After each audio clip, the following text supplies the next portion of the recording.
Testing, 1, 2, 3.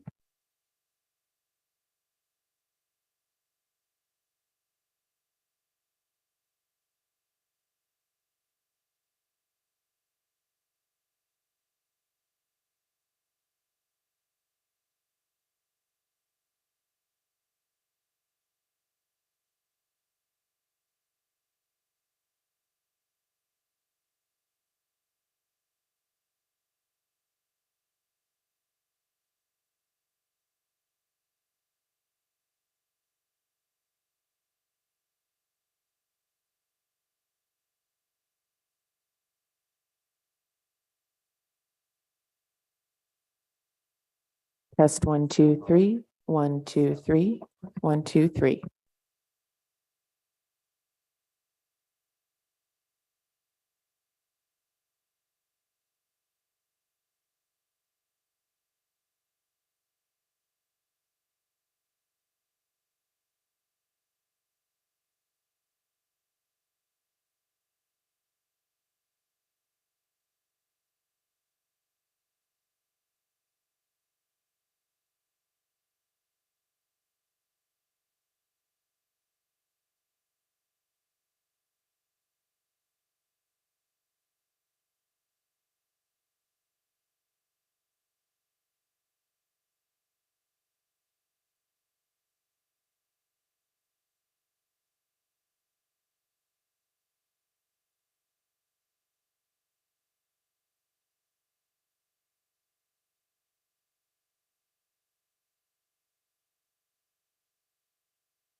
go.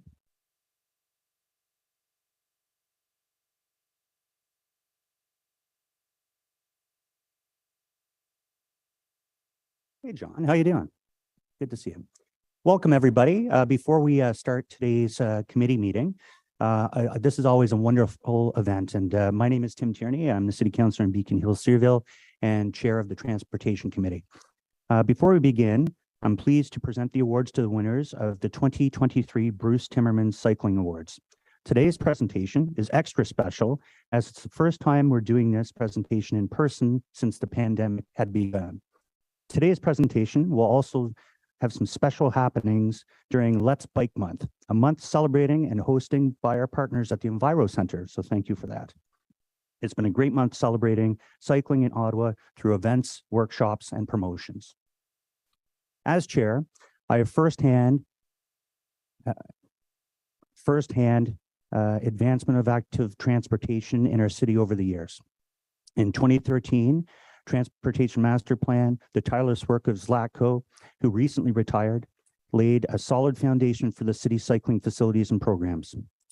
Because of that, the city is innovating and recognizing as world leaders in this area, including award-winning protected intersection design guidelines.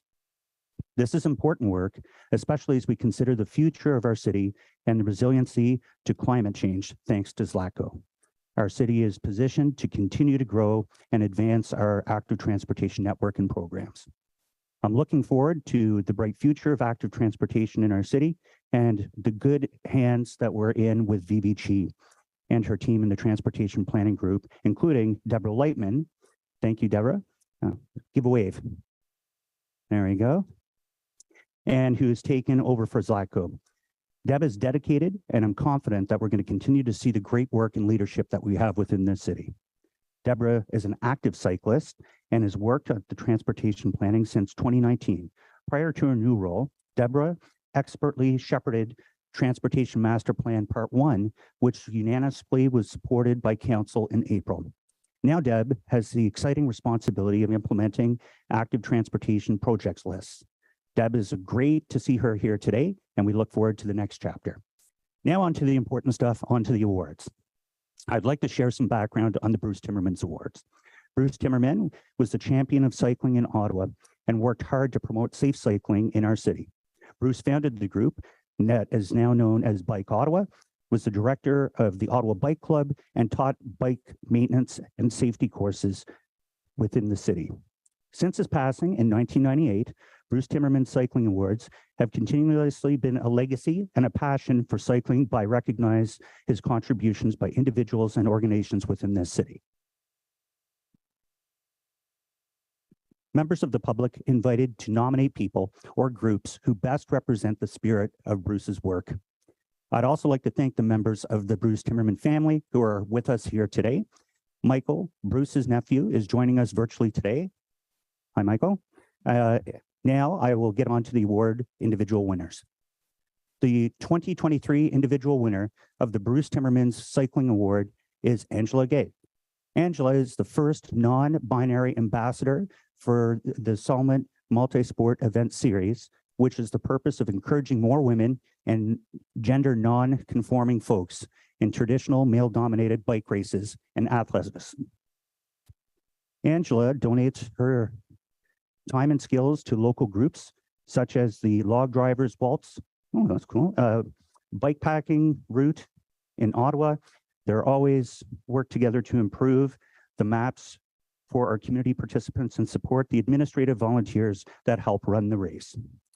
Angela is an avid biker who previously ran a queer sliding scale bike repair company. While there's no longer provide these services to the public en masse, they're a pillar in the community and the bike repair expert, always ready and willing with tools, teaching, and tune-ups. They frequently explore the map, Ottawa bike routes for themselves using Strava and advocate for better bike infrastructure through their support. Both the donations and volunteer labor for local politicians who push for better bike infrastructure in Ottawa. They're also active and encouraging to participate in the newly founded Queer Bike Club in Ottawa. where they lend their signatures of encouragement and expertise to understand the sector of bikers. I'd like to invite the Enviro Center representative to join me up here at the podium to present the award. Angela, thank you for everything that you do. What is this?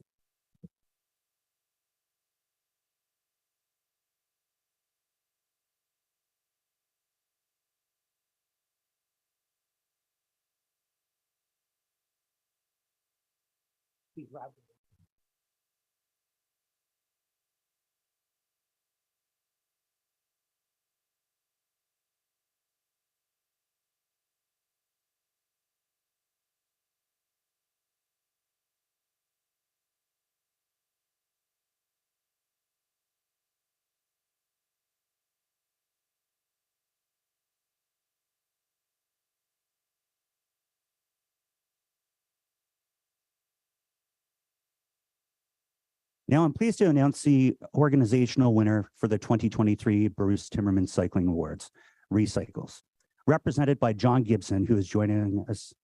Well, you're not virtual, you're here in person today, John, so thanks for coming out. Recycles is a non-for-profit community bike shop founded in 1996 on the principle that our limited natural resources should be used wisely. The goal of Recycles includes putting more bicycles on the road by providing affordable refurbished bikes in the community, providing low-cost DIY access to fully equipped bike repair shops, including skilled coaches, reducing materials going into landfills, recycling bikes and bike parts, promoting a healthier environment and lifestyle, providing a safe space for like-minded bike enthusiasts to meet and exchange ideas, support skills and building volunteers tailored for activities of diverse populations. Recycles has logged almost 50,000 volunteer hours in the past 20 years and over 71,000 clients, and processes more than 13,000 bikes. They now handle about 1,000 bikes a year. Recycle also maintains active linkages with a variety of community organizations to support the Ottawa Community Housing Foundation for the Hop On Bike program, which was delivered more than 300 bikes in the past 3 years. They also work very closely with organizations like Velo Vanier, Cycle Salvation, Recycle Floor, and helping with furniture and helping with bikes. I'd like to invite Councillor Troster, representing Recycles Award, and the Enviro Center representative to join me at the podium. Of a footnote, John, you're my favorite constituent, so there you go. So thank you. Y'all come on up here.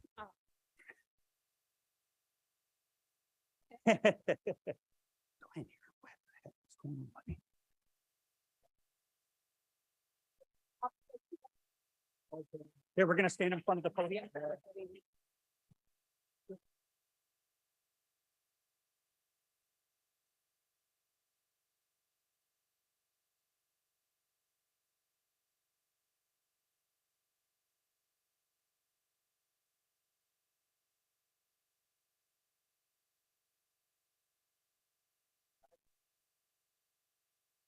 Especially at the Daniel, and that was terrific.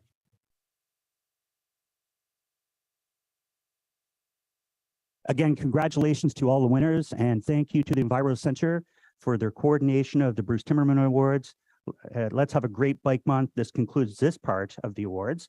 But before we leave the podium, where I've been butchering the speech the whole time, I'm just going to quickly slip over to something else that's taking place. Chris Brinkman. Is Chris in the audience? There he is right there. Give a wave, Chris. Chris is retiring, and I just want to point out, I was at a traffic organizational event last week. Chris is loved. He's been with the organization when the regional municipality formed in 1988 in the transportation department. In 1995, he moved over to the position as the traffic signal engineer at 175 Loretta at the operations branch. He was supposed to be a one-year job, but he's never left us. In 2009, he became the manager of the traffic operations branch, where he successfully managed the city's traffic operations branch since that time. His last day at the city will be June 27th, the exact day 35 years ago he started here at the city.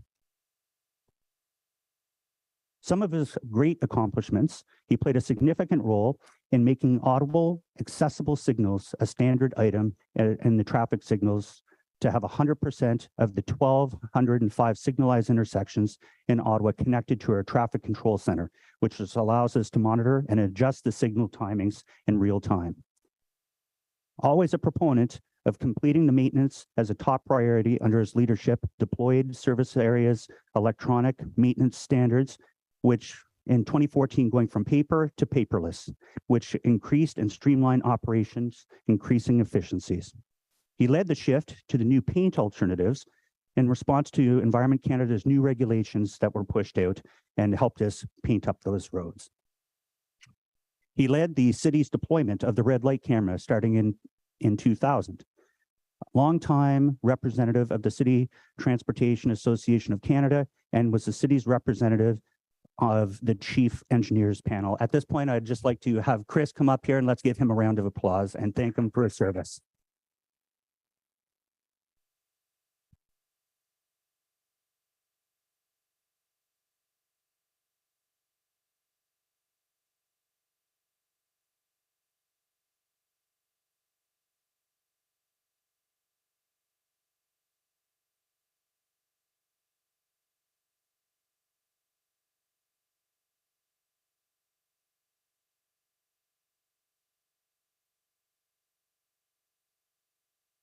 Thank you, Chair, for the opportunity. There's another recognition. I think I'll say the General Manager for Public Works.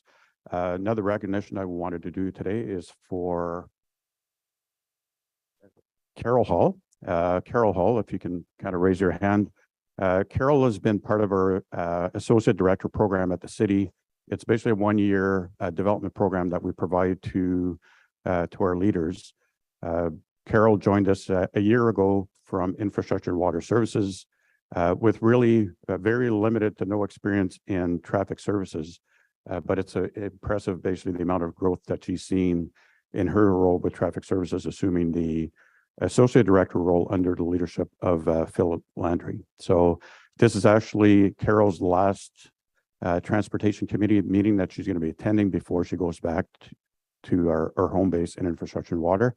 And I just wanted to take the opportunity to recognize basically the leadership that she's brought and really the support to the whole team, including Public Works. So a big round of applause for Carol, and thank you.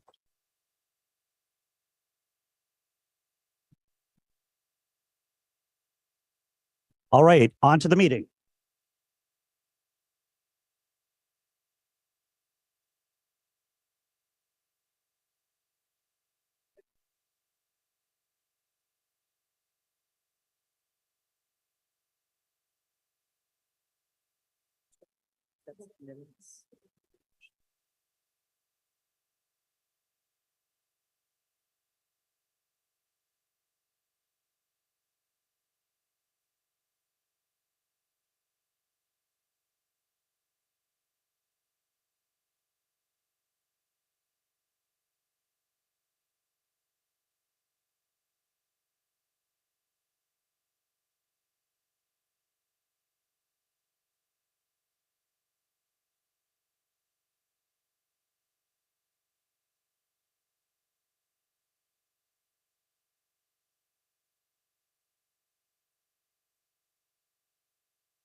All right, good morning, everybody. We're here on the unceded territory of the Anishinaabe people.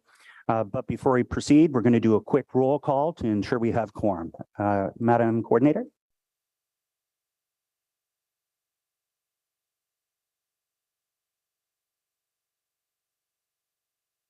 Councillor Lula. As present as I can be with two sick toddlers at home, Mr. Chair. Councillor Dudas. Councillor Gower. Here. Councillor Johnson. Here. Councillor Devine. Here. Councillor Bradley. Here. Councillor Troster. Here. Councillor DeRuse. Here. Councillor DeRoche. Here. Counselor Lowe, Here. Vice Chair Kitts, and Chair Tierney. Present. Chair, you have quorum. Thank you very much.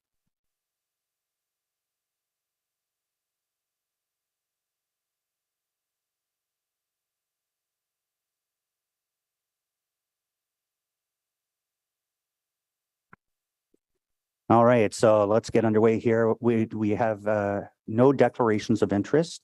Confirmation of the minutes, March 23rd and also April 27th. Are these minutes confirmed?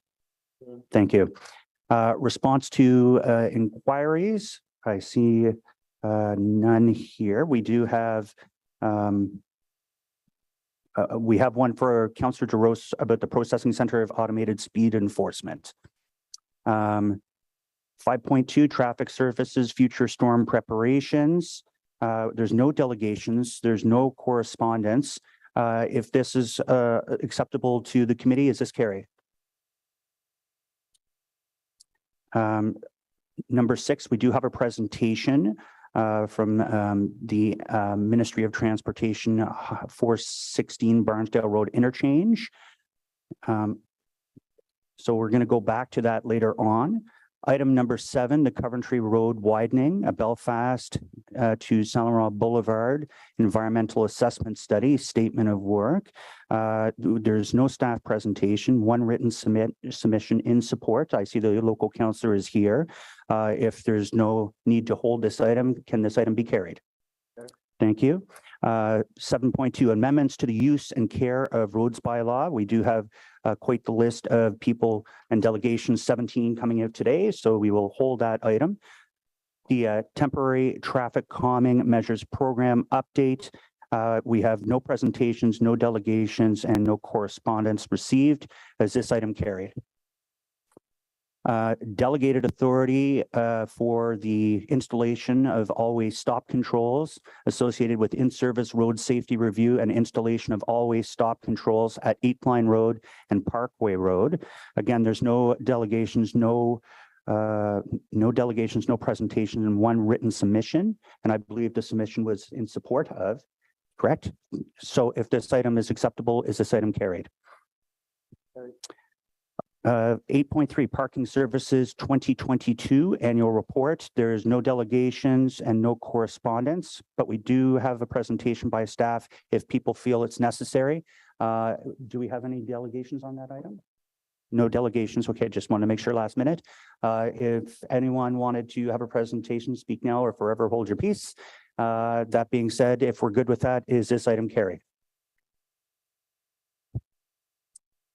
Item number 9, we have councillor items. My understanding, and I see Councillor DeRose is online. My understanding is item 9.1 is being sent back to staff for more discussion and work. Would that be correct, Councillor DeRose? Yeah, the left turn on Mitch Owens, I still need to do some work with Ottawa Police and our staff, Mr. Chair. I like to push it for another meeting. Excellent. So 9.1 is now removed from the agenda. On item 9.2, Councillor DeRose always stop control intersection of Shauna Crescent, Evening Shadow Avenue, and Ashley Cardell Lane. We do have one delegation, Mark Sauvé. Mark Sauvé, if my colleagues around the table are in support, and maybe we'll have to bring Mark in. I think Only. Well, we have a supporting letter from Mark Sauvé in regard to this. So if there's no need to hold this item, is this item carried? Carried, Mr. Chair. Chair, I just want clarity, because I had a different conversation. Is 9.1 no longer on the agenda? That's correct. 9.3. 9.2 still, okay, all right. 9.3. So I'm fine with carrying 9.2. Wonderful, thank you. So, Mr. Chair, just a clarification, 9.1 and 9.2 are in the agenda. 9.3 is not in the agenda. Yeah, 9.1 and 9.2 are still on the agenda, I think. Sorry, Mr. Chair. Sorry, it's hard to hear you, George. I apologize. So Sorry about that. So 9.1 and 9.2 are on the agenda. 9.3, Councillor Devine is right. The 9.3 is the Mitch Owens that we're pulling for another time. Okay. Okay, so let's redo this real quickly. So 9.1, the all-way protected permit left turn signal at the intersection of Bank and Mitch Owens. We have one written submission from Mark Sove in support. If councillors are good with 9.1, is this item carried? I'd like to hold 9.1 and or 9.2 for a quick discussion. Or if that's not, if most people are willing to carry it, then I'll carry it, but I register my dissent on it. So if we're good with that, we'll just register the dissent. Is that fine? Yes. Okay. And on 9.2, we'll just do it again to make sure we got this down. Do you also register dissent on 9.2? If it's not to be discussed, then yes, that's, yeah. Okay. So is that item carried? Noting the dissent of Councillor Devine. Great. I know Riley's in a rush here, so I'm trying to get to this one as fast as I can. We actually have 9.4, Councillor Brockington on-street parking removal at Hunt Club. There's no delegations, there's no correspondence. Is this item carried? Great, thank you. 9.5, Councillor Brockington Community Safety Zone in River Ward. We don't have any delegations, no correspondence. Is this item carried? We do have a motion from Councillor Menard, a report on the bike share program. And is Councillor Menard online or in the room? I'm trying to see him here. Don't see him. So on this one, there are four people, four delegations here to speak.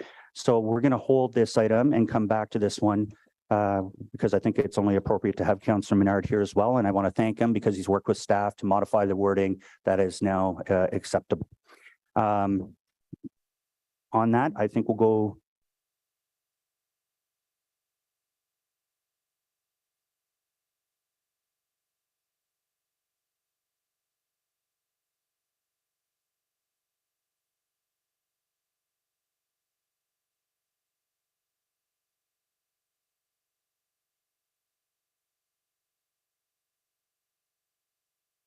Okay, on to item 6.1. We do have a presentation. Hi, Chair. Sorry, I'm late. Just was in an alternative meeting about the Panda game with the universities. Oh, great. Thanks, Councillor Menard. Well, maybe on that note, then we do have four delegations that wanted to speak, and I think you probably know who they are. I believe they're all in support of the bike share.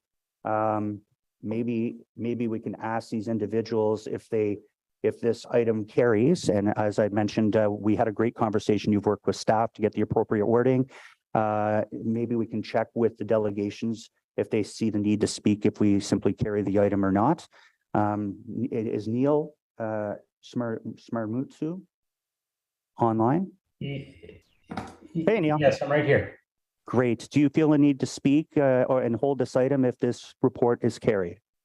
That would be fine. I did prepare a presentation. I'd be happy to share that with the committee.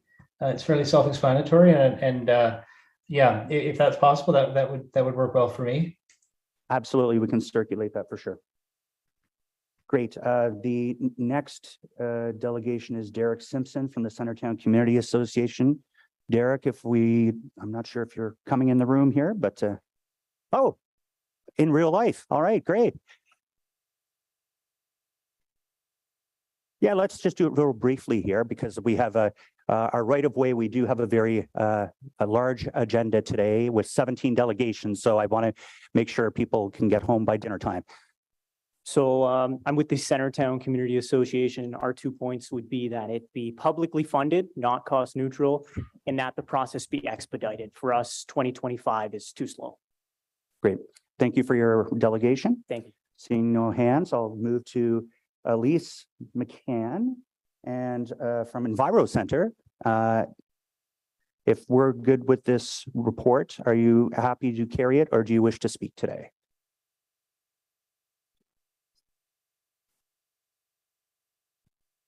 What are we doing?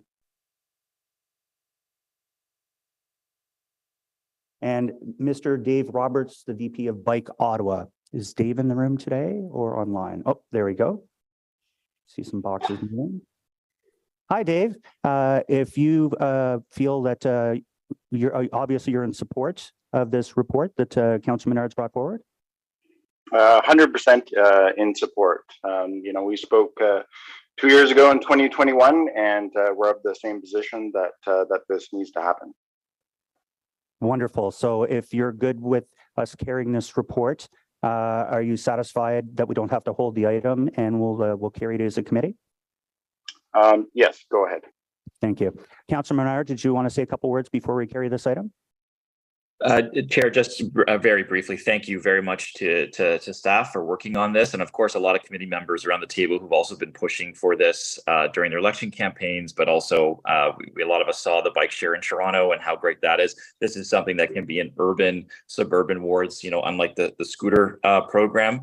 And the publicly funded models like we see in Toronto, out of Montreal, with some advertising revenue as well, they can work extremely well. And that last mile connectivity to our LRT is so important. This is very cheap compared to what we spend otherwise. And so it can be a great program for our city, especially when the parking services is involved. So really happy to have worked with Scott and Vivi's team, and just appreciate all the efforts on this. And hopefully we can get a bike share up and running this term of council with this director. So thank you very much, Chair, for also speaking with me about this in advance, and Vice Chair Kitts for moving that minor amendment too.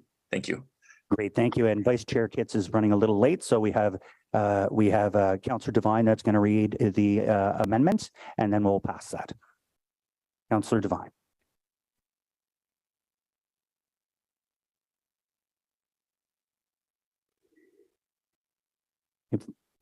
Great, it's coming. Just one sec.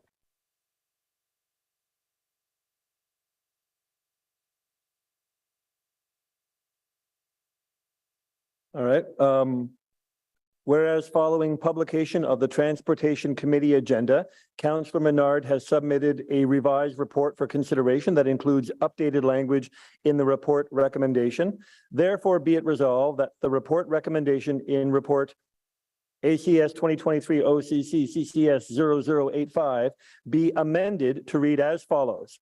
That Transportation Committee recommend that City Council direct staff to continue working towards the development of a bike share program this term of council, and further that City Council direct staff to update the information on bike sharing that was reported in 2021 as part of the public bike parking strategy, and B, incorporate the relevant findings of current studies being carried out by Enviro Centre, Ottawa Climate Action Fund, and by Transportation Association Canada on shared micro-mobility services, and C, report back to Transportation Committee in 2025 with recommendations on an appropriate bike share model that would serve the needs of the city.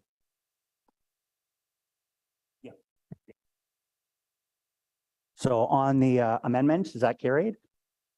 And on the actual item, is that carried? Great, thank you. Okay, now we can invite the MTO up to give their wonderful presentation. We have Frank McKinney coming up from staff. Oh, and Frank Vanderland and Obina. Okay.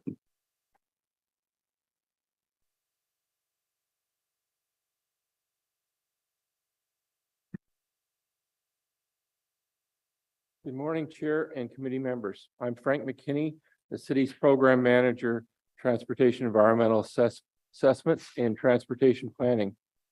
Today, I'm happy to introduce you our guests from the Ministry of Transportation, who will be briefing you on their study's recommendations for the Barnsdale interchange at Highway 416.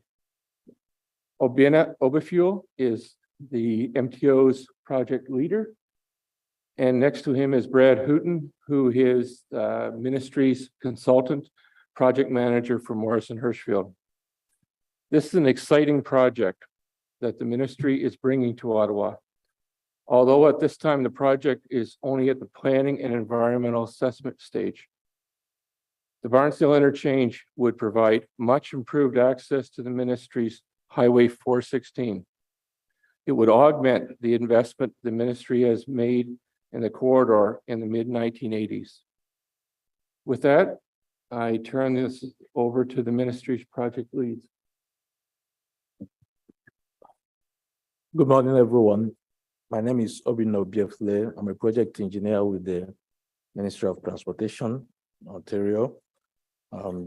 Thank you for having us today. I will be presenting the Highway 416 and at Barnsdale Road interchange preliminary design and environmental study.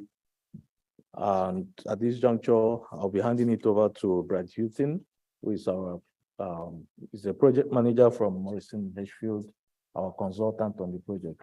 Brad, please carry on. Great. Thank you very much, everyone, and thank you for the opportunity to come and present to you this morning. Next slide, please. So with the population growth in South Barrhaven and significant development towards a new urban boundary, the City of Ottawa has previously identified the need for additional access to Highway 416. Many years ago, the city initiated discussions with the Ministry of Transportation, who have retained Morrison Hirschfield to undertake the preliminary design and environmental assessment to look at future interchange design at the current crossing of Barnsdale Road and Highway 416. So the purpose of our study is to develop a new interchange at Highway 416 and Barnsdale Road to collaborate with the City of Ottawa to assess both interim and ultimate design alternatives and to identify a recommended plan for the interchange that addresses future traffic demands and operational and safety concerns within the corridor, and to inform the phasing and implementation of potential future detail design and construction work. Next slide, please. So as a study team, we prepared and evaluated a long list of 9 different interchange design alternatives, and they were subjected to a core screening evaluation to narrow the alternatives down to a short list that was from there undertaken additional detailed evaluation. As you can see in the table there, we have our evaluation criteria of social and natural environment, component costs and staging, as well as transportation benefits and impacts. Our reasoned argument and trade-off method of evaluation was used to identify advantages and disadvantages and select the alternatives that were to carry forward for additional design and analysis. The alternatives that were carried forward from this stage, we felt as a study team had the best ability to address both future needs of the corridor and to minimize overall impact to the natural, social, economic, and cultural environment. And it's worth noting that the City of Ottawa staff with Frank McKinney and his team were consulted throughout the entire process of this phase. Next slide, please. Thank you. At this stage, 4 interchange alternatives plus a do-nothing alternative for comparison's sake were carried forward for additional detailing and additional evaluation. At this stage, a weighted scoring method was used to select the preferred alternative. The weights were determined based on the evaluation criteria in the previous slide, determined by the study team based on the relevancies of the criteria through the project and through the needs through our initial consultation. And the scores are determined based on the potential impacts to each alternative. And again, City of Ottawa staff was consulted through this phase of the evaluation and scoring as well. And based on the results of the weighted scoring evaluation, our alternative 5, which I'll show you on the next slide in a moment, which is a partial cloverleaf AB with the loops of the south side, was carried forward as the recommended technically preferred alternative. So next slide, please. So the interchange alternative you can see here was alternative 5, our preferred alternative. This is a shot of the interchange design itself. Some quick highlights: the predominant construction and new ramps are identified on the south side of Barnsdale Road, with additional free flow ramps and on and off ramps on the north side. In our scoring and evaluation, some of the key factors that led to this being the technically preferred alternative was identified by the study team that this alternative had the least impact to adjacent lands, in particular ongoing development land on the northeast quadrant and the trail road waste facility, which is on the northwest quadrant. This minimized impact to the existing operation of Barnsdale Road during construction. This had the ability to maintain all movements for both an interim and alternative and ultimate interchange configuration, depending on phasing, which we'll elaborate on shortly. This also had the most cost-effective alternative and had the least impacts on property acquisition as well. Some of the other, so a quick note, and that's kind of dovetails into this. The cross sections you can see are the sections along Barnsdale and at the future structure. One thing I will note is this alternative and all alternatives were evaluated against the existing conditions of a 2-lane road as Barnesdale Road and any future ultimate widening to 4 lanes. So the ultimate interchange that was designed is for a 4-lane cross section. However, the preferred alternative still works for the existing 2-lane configuration. So what you're seeing on the screen there, the top section is a 4-lane cross section of Barnesdale Road with a multi-use path, a bidirectional multi-use path on the north side, which would provide connectivity into the community and future realignment of Greenbank Road. Barnesdale Road is on the city's rural transportation, active transportation plan. At the structure, the second section there is along Barnesdale Road over the 416. The existing bridge over the 416 was constructed in the early 90s and is still considered in great shape. So we looked as a study team and in consultation with the city at opportunities to maintain the existing bridge, although noting it is quite narrow for a future 4-lane configuration. So in the ultimate, we would have the existing bridge, which carries traffic both east and westbound, would be repurposed for only westbound traffic. And a new structure would be constructed over the 416 to carry eastbound traffic and the bidirectional multi-use path. There's a gap between the two bridges just to facilitate ease of construction and with the existing foundation configuration of the current bridge. Next slide, please. I have noted some of the impacts of the 416 and the ramps, but there are impacts to the municipal roadway network. As I said, the interchange can be implemented either with or before any future 4-lane configuration on Barnesdale Road. There's minimal throwaway from reconfiguring the ramps, and that was one of the major kind of selling features as through our evaluation. The existing bridge over Highway 416 would be maintained and a new separate structure would be constructed as well. For implementation of the technically preferred alternative, it would require realignment and modifications to several municipal roads. There are 3 municipal roads that run parallel to the 416, Trail Road, William McEwen Road, and Boris O'Kane Road. Trail Road, in the ultimate configuration would be closed north of the interchange. The proximity for all 3 of these, the existing intersection would be within the footprint of the new ramps. So the Trail Road would be closed just north of the intersection and a cul-de-sac would be constructed. As part of this work, we did consult with local businesses and with Trail Road Waste Facility on this approach. William McEwen Road would be realigned further west along Barnesdale. So that road would remain open and would connect outside of approximately 400 meters west of the future ramp terminals to be within guidelines and ministry standards for interchanges for intersection spacing. For Boris O'Kane Road, the Boris O'Kane Road again would be required to be closed in the ultimate configuration. And we have looked at the study team, and I can elaborate on that in a little bit, for realignment and connection opportunities to maintain access through the corridor for the realigned Greenbank Road. And the final realignment and or new road connections would be subject to development and municipal process. Next slide, please. So here's kind of a snapshot of the entire interchange showing the impacts to all kind of move west to east. So as you see the realigned William McEwen Drive, so that is outside of the footprint of the future ultimate interchange. On the northwest quadrant is the closure of Trail Road and a cul-de-sac. Again, this has been discussed with the local businesses, the quarries in the area, and Trail Road Waste Facility. For the future Boris O'Kane Road, again, this is in the ultimate ramp, the full ramp configuration. Boris O'Kane Road would be closed and a cul-de-sac installed as far south as possible while maintaining adequate spacing for the future east to north ramp grading. As part of the study and as was presented in the second public information center that we held, we looked at several options for connecting, maintaining access from Boris O'Kane Road to the future realigned Greenbank and to Barnesdale. So we looked at alternatives, including realigning and connecting to Viewbank, an extension of Kilburney Drive, and an extension of Capamore Drive, which would be kind of midway between Kilburney Drive and Barnesdale Road. Through consultation with the public and consultation with landowners in the area, we have settled on the Kilburney Drive extension as the recommended means of connection. Again, this would be in the ultimate configuration when Boris O'Kane would be required to be closed at Barnesdale Road. The final layout, as I know, the final layout and design for this Kilburnie Drive extension will be subject to municipal development work with that, with the owners of the properties in that area. So next slide, please.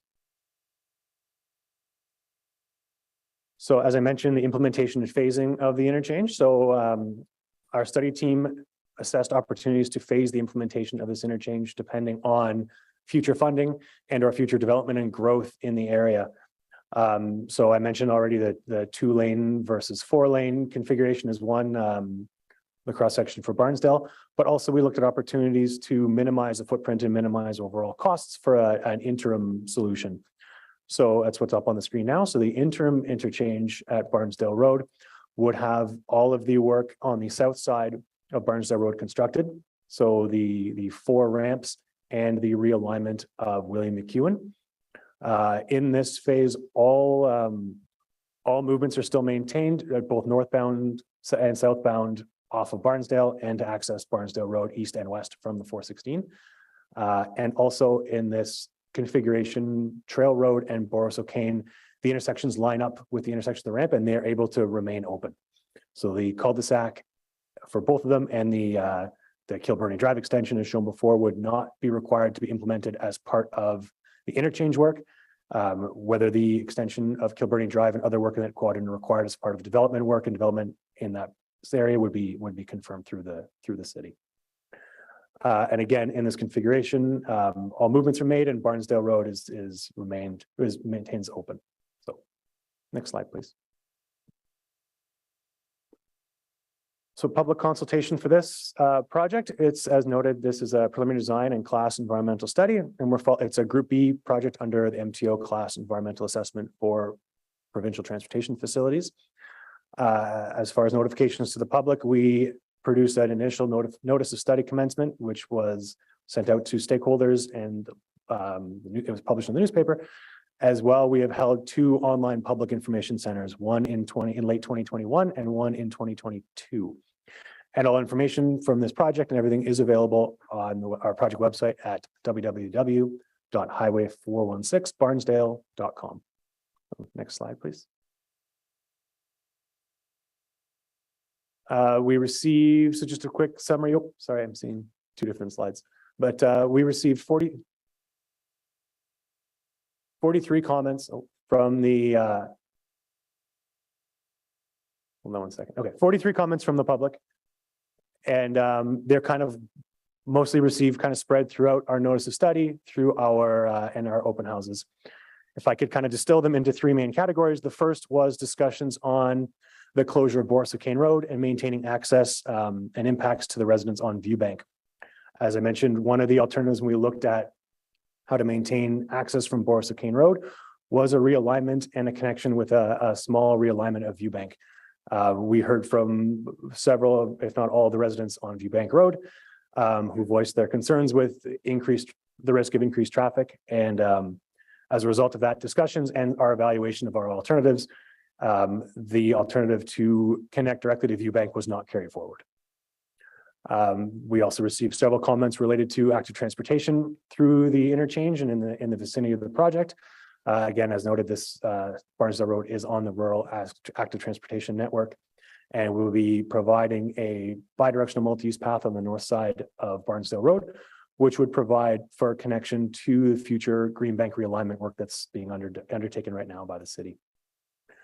There was also questions specific to traffic impacts from the work and adding this, as we've noted in some of the needs in this project, adding the interchange at 416 in Barnesdale will improve operations and improve access to the 416 for residents and vehicles in South Barhaven in the area to head both north towards downtown and south towards the 401. Next slide, please. Oh, sorry. The liaison with the City of Ottawa. We had regular meetings with city planning staff and with Frank, as well as a municipal TAC was done to present the technically preferred alternative. And as I said earlier, all stages of our evaluation and our shortlist alternatives, the city was consulted throughout. We also consulted directly with groups specific, such as the municipal drain group, specific to some of the drainage impacts in adding ramp terminals through the site, and directly with Trail Road Waste Facility regards to their future works, and also looking to minimize impacts on the roadway and in the network that impacts the Trail Waste Facility. We also met with the development community in the area in particular to owners of lands on the northeast quadrant, as well as businesses and owners on the northwest. There's several quarries and that would be impacted by work there in the area. We also, all Indigenous communications was carried forward and liaison was done through the Ministry of Transportation. Next slide, please. So our next steps as we go through our, we're working as a study team to finalize our preliminary design and environmental assessment.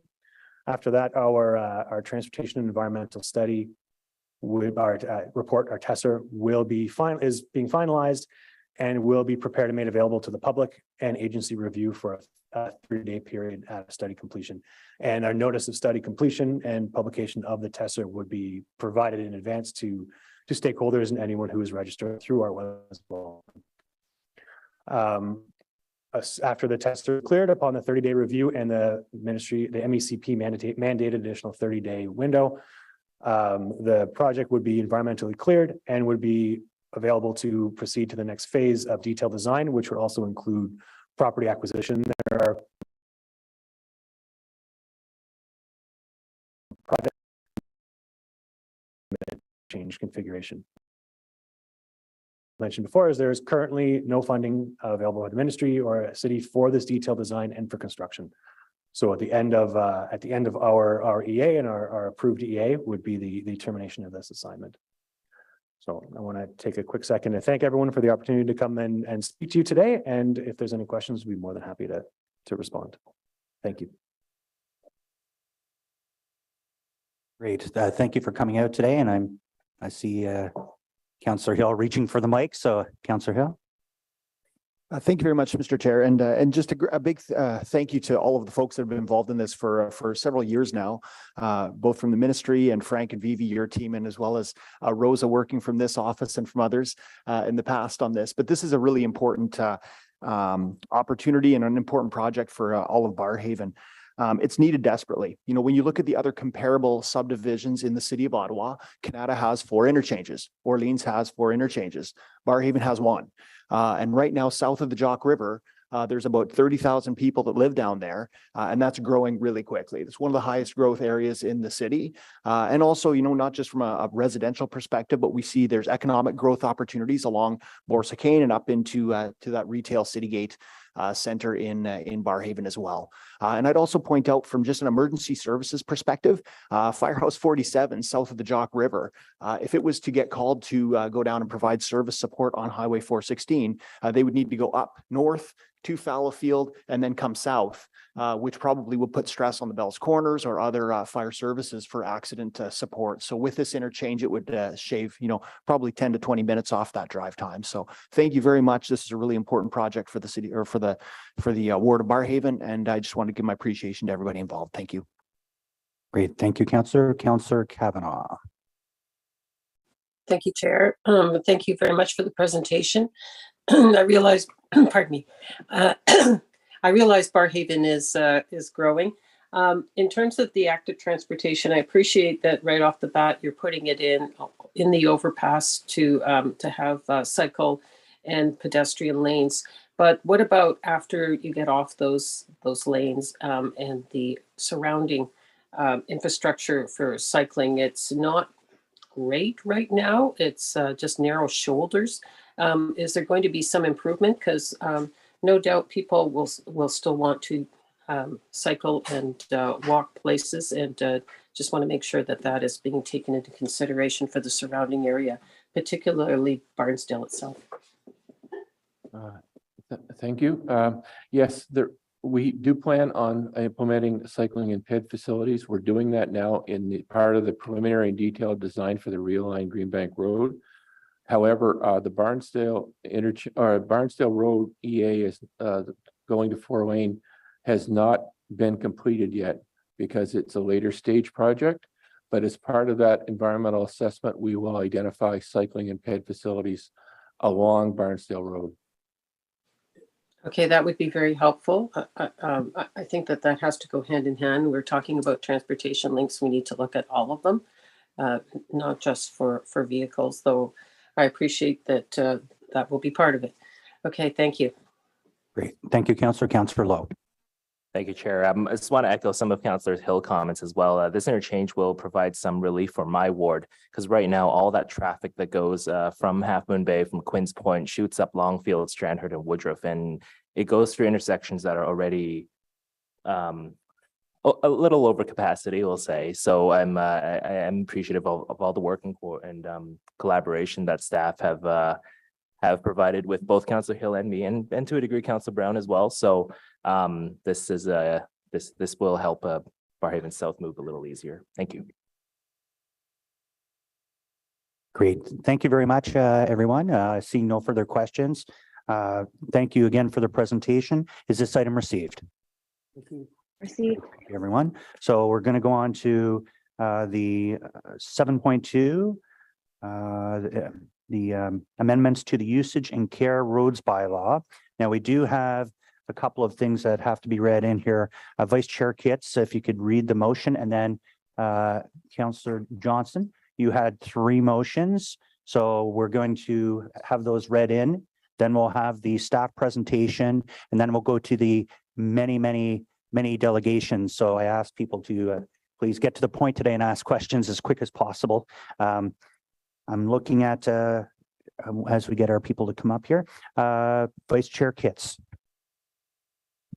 Thank you, Chair, and apologies for my tardiness this morning.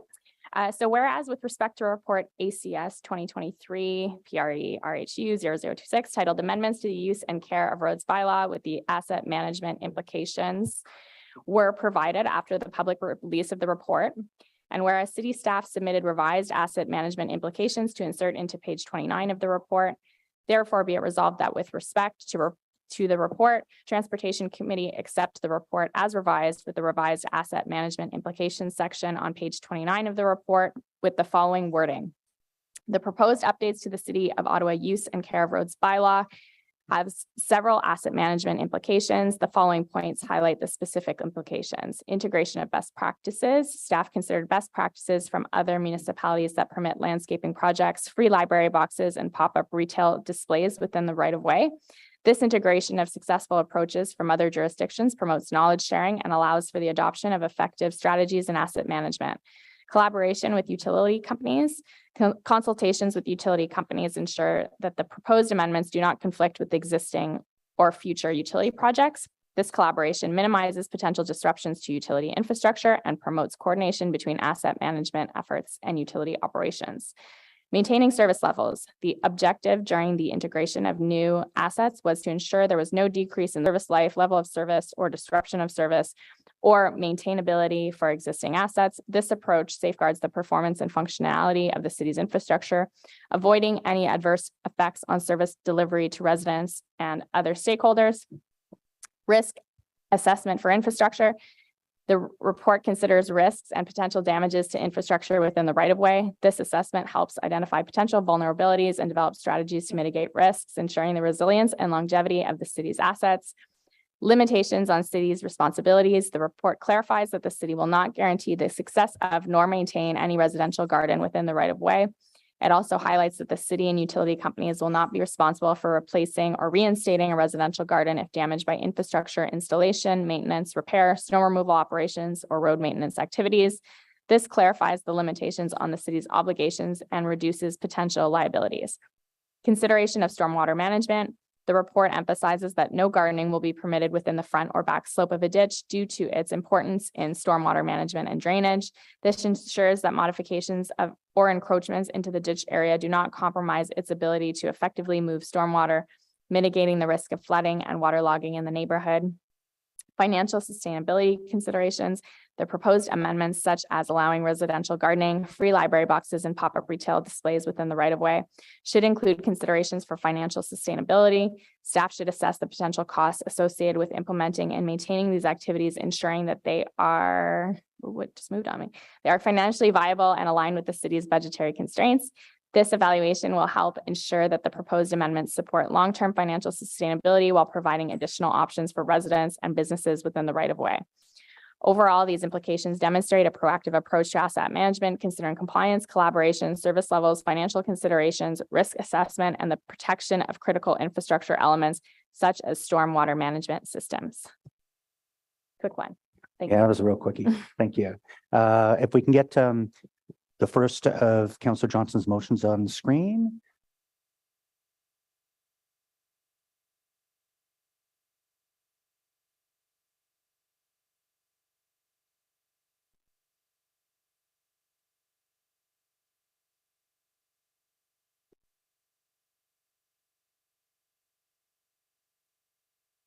Thank you. So whereas many residential streets in the outer urban area have no sidewalks or raised curbs, and whereas the city of Ottawa has allowed any gravel shoulders to be taken over by grass, whereas it is common for residents to currently garden to the edge of the roadway, and whereas these gardens have not caused any problems for residents for snow clearing operations, parking, or other municipal services, and whereas allowing gardens to the edge of the right of way in urban areas and not allowing them in outer urban areas creates an unfair and unequal status, adding an additional burden for neighborhoods where the city has failed to build storm sewers, raised curbs, or sidewalks.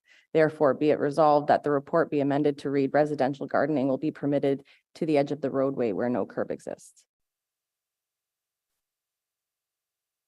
Thank you. And we'll get the second one up on the screen.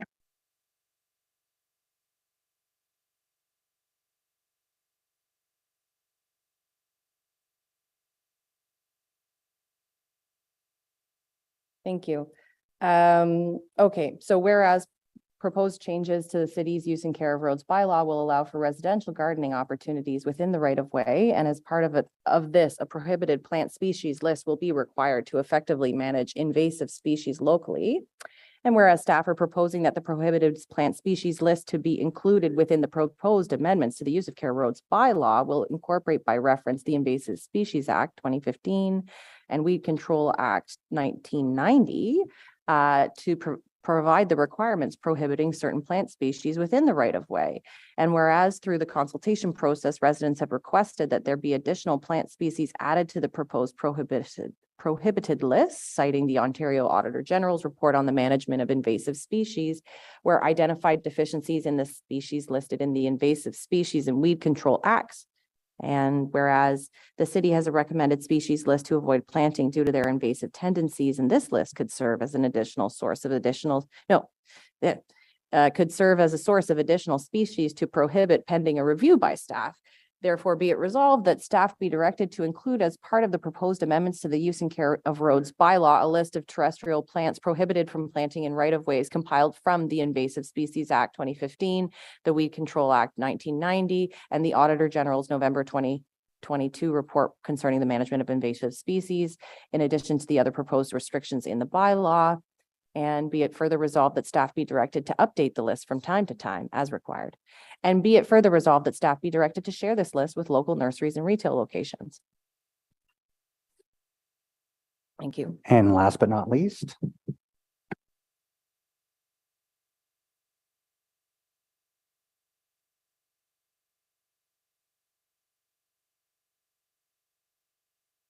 Whereas many residential streets in the outer urban area have no sidewalks or raised curbs, and whereas the city of Ottawa has allowed any gravel shoulders to be taken over by grass, and whereas residents have built and installed little free libraries close to the edge of the road throughout College Ward, and whereas these little free libraries have not caused any problems for residents for snow clearing operations, parking, or other municipal services, and whereas putting a little free library more than half a meter from the edge of the road makes them inaccessible, particularly in winter, defeats their purpose. Therefore, be it resolved that the report be amended to read no free library box may be installed within half a meter of a roadway. Great, and we'll debate and discuss those later on. Right now, we do have our professional staff going to give us a presentation. The floor is yours. Thank you, Chair.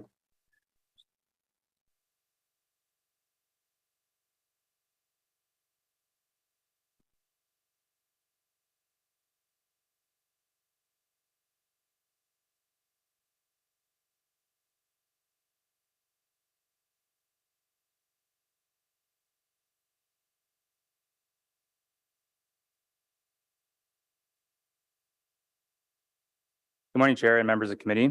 I just want to introduce myself before we get started. I'm Chris Warren, a bylaw review specialist with the Right-of-Way, Heritage, and Urban Design Services branch. And joining me today is Program Manager Rob McLaughlin, also with the Right-of-Way, Heritage, and Urban Design Services branch. And today I'm going to be presenting to you on the proposed amendments to the Use and Care of Roads bylaw. Next slide, please. Going to start by providing a quick background summary before getting into the proposed guidelines and regulations. The current Use and Care of Roads bylaw does not permit alterations to the grass boulevard within the right-of-way, allow for the installation of free library boxes within the right-of-way, or allow for pop-up retail display and vending opportunities within the right-of-way. The proposed amendments to the Use and Care of Roads bylaw are in response to two motions received in 2022. One, to have staff review the feasibility of permitting resident and community landscaping opportunities within the right-of-way, and the other to review the feasibility of permitting free library boxes within the right-of-way. There was also a recent direction from the business community to allow for temporary pop-up retail display and vending opportunities within the right-of-way on a more permanent basis, which was temporarily allowed during the pandemic when there were indoor capacity limits. In updating this bylaw, municipal best practices and recent trends were explored across Canada and used as comparables in developing the proposed updates to the City of Ottawa Use and Care of Roads bylaw. Throughout this process, staff have worked with one another, relying on our internal subject matter experts, as well as external stakeholders to assist in developing the proposed regulations. Staff feel that we have struck a balance between providing opportunities for residents and businesses to enhance the right-of-way while still respecting its intended function and purpose. The proposed regulations will continue to provide the city and utilities access while mitigating impacts to maintenance, operations, and capital projects. Next slide, please. Beginning with residential gardening within the right-of-way, proposed guidelines and regulations include the recommendation to implement a non-permit approach in updating the Use and Care of Roads bylaw to allow for residential gardening projects. The identified regulations can be applied equally across our city, and this approach will allow for easy access to residents to install a project and at no cost to the resident or city. The proposed amendments are designed to minimize risks, so the requirement for a permit and associated elements such as insurance and indemnity are not considered necessary. Staff have identified that only soft landscaping be permitted with the goal of encouraging climate resiliency and positive environmental impacts. Soft landscaping does not include the installation of planter boxes due to several factors. Utility companies having a legislative right to access the right-of-way to install or maintain their infrastructure, and planter boxes when constructed are not easily removable. Once filled with soil, they become heavy, almost permanent objects within the right-of-way. Should the utility company or city require operational maintenance or emergency work, they are difficult to move and can cause an impediment within the right-of-way. There are also operational concerns for staff, particularly in the winter months when snow clearing, storage, or removal activities take place. It is also important to highlight that any installation of a gardening project is done so at the abutting property owner's own risk, and that the city or utility company will not reinstate a gardening project or reimburse a resident for damage or loss. We want to highlight that only hand digging will be permitted to ensure the underground protection of utility infrastructure and critical root zones for city boulevard trees, as well as locates will be necessary prior to undertaking any gardening project within the right-of-way as required by provincial law. Next slide, please. For maximum growing height, with safety being the priority, staff have identified a maximum growing height of 0.75 meters, which will allow for driver visibility around intersections, corner lots, and particularly as illustrated in this photo when a vehicle is entering or exiting a driveway. Other Ottawa bylaws, such as the zoning bylaw and fence bylaw, reference a 0.75 meter maximum height restriction for corner lots, which protects site visibility triangles and ensures that motorists, cyclists, and pedestrians have a clear field of view. Ottawa is a diverse city with rural, suburban, and urban areas, and by applying this height limit uniformly, we are creating parameters that can be applied equally to all residential properties across the city, including corner lots and properties around intersections. Next slide, please. A setback zone from the roadway edge where no curb exists was identified as a requirement, since most roadways have an approximate 1 meter shoulder width on either side of the traveled portion of a roadway. This shoulder area is used by pedestrians as well as motorists for parking where legally permitted. By maintaining a 1 meter setback requirement from the roadway edge to a residential gardening project, the shoulder area will remain intact. On streets where a curb exists, shoulders have already been built into the roadway design up to the curb, eliminating the need for a further setback requirement. The area adjacent to the paved roadway must not be altered. If this area is overtaken by a gardening project, this may result in different parking behaviors, such as parking further into the roadway. This may cause traffic flow issues on narrower roadways, resulting in concerns from residents and triggering the implementation of new on-street parking regulations, including the possibility of no parking provisions. Next slide, please.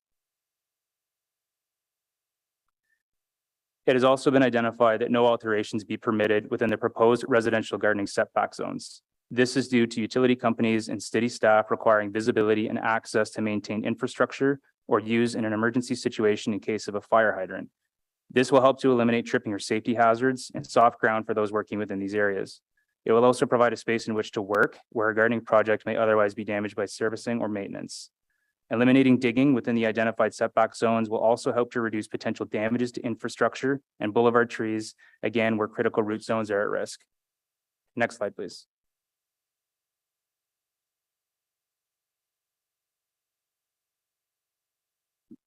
On the topic of consumables or growing food within the right-of-way, staff are proposing that as information on the risks and benefits are continuing to be explored, at this time, it is not being proposed to permit these activities within the right-of-way. At the request of Ottawa Public Health Ontario is currently reaching out to municipalities who have arrived at a position on growing consumables within the right-of-way. This review should allow for a better understanding and possibly a quantification of the risks and benefits associated with growing consumables within the right-of-way. It is therefore staff's recommendation to exclude consumable planting at this time until we have more information on which to base this decision. Staff intend to revisit this recommendation after a further in-depth review is completed and more information becomes available.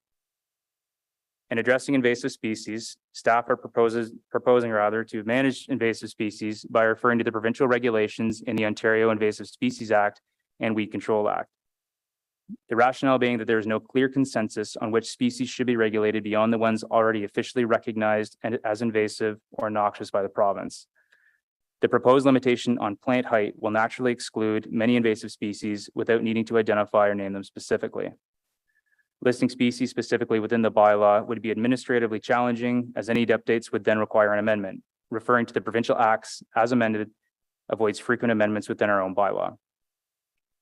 Enforcement of a longer list of species would also be challenging due to the need to train staff in the identification of additional plants and at various stages of growth above and beyond the ones that our weed inspectors currently deal with, as well as an increased potential for complaints based on misidentifications by complainants. Next slide, please. Moving along to free library boxes within the right-of-way, proposed guidelines and regulations include implementing a signed letter of acknowledgement requirement that will assist with the tracking of installations should a free library box require modification or removal. This will also ensure that residents have read and understand the guidelines and regulations. In addition, staff have identified that library boxes should be treated differently than residential gardening projects, as they are hard objects within the right-of-way and potentially pose more risk. A safe setback helps to ensure that our roadways remain clear and unencumbered from library installations and provides a reasonable distance for users to visit away from the traveled portion of a roadway. This setback provides parking room for vehicles where there is legal on-street parking and an area for passengers to enter and exit. A 1 meter setback further provides clearance from the roadway for city maintenance operations and for larger vehicles that may be traveling down a roadway. Setback provisions around infrastructure and boulevard trees, as identified with the residential gardening projects, will also apply to the installation of free library boxes. Library boxes may also only be installed within the right-of-way on local roads as defined by the official plan. This prevents mobility and safety concerns along busier roadways. While there are no minimum setback requirements from a sidewalk, library box owners must ensure that sidewalks remain free and clear at all times to ensure the safe passage of pedestrians. And while not identified in the proposed bylaw amendments, the city will be requesting removal of library boxes during winter months so as not to affect winter operations. A minimum and maximum identified accessible height was borrowed from the Ottawa Library book drop box standards to ensure inclusivity for more users. Free library boxes, while having to be secured to remain safe, must also not have a permanent foundation, being easily removable for city or utility access and to better protect infrastructure below the ground. And finally, as with any digging within the right-of-way, locates will be required by provincial law. Next slide, please. For pop-up retail display and vending within the right-of-way, proposed regulations include a signed letter of acknowledgement that will help with the tracking of display and vending locations to ensure that pedestrian clearways and space allocations are maintained. Businesses will be required to read through the standard guidelines and bylaws, as well as provide proof of liability insurance to the exact same extent as required in the cafe seating policy prior to the placement on the right-of-way. Any display and vending must be located on the abutting right-of-way to the retail location, must maintain a 2-meter pedestrian clearway at all times, and be cane detectable to ensure the safety and mobility of pedestrians. Retail display and vending opportunities within the right-of-way will apply to businesses zoned commercial, within service villages, and urban areas only, including suburbs within the urban boundary. Displays and vending must be located on a hard and level surface and are limited to a daily basis only, with no permanent installations permitted. Next slide, please. To wrap up the presentation, I want to move along to our next steps.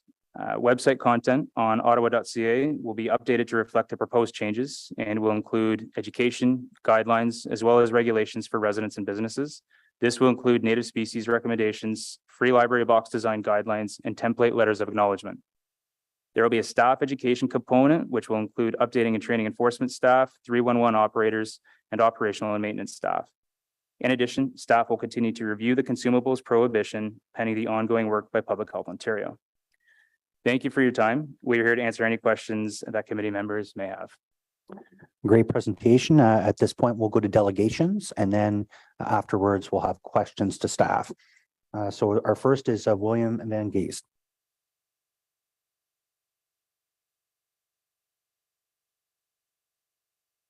And we'll get your presentation pulled up.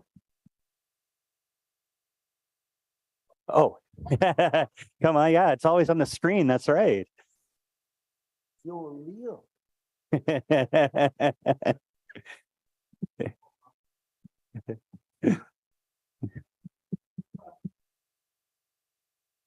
We're pulling that up right now for you.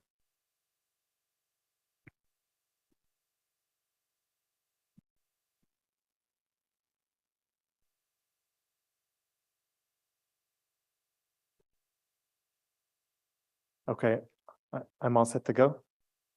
Oh, yeah. Will just be 1 second. Sure. We won't start the clock till it comes up. Just like the virtual world, same rules apply, 5 minutes. And as soon as we get the presentation up, we'll get you started right away. Great, thanks. A little nervous with being here in person, so appreciate your bearing with me.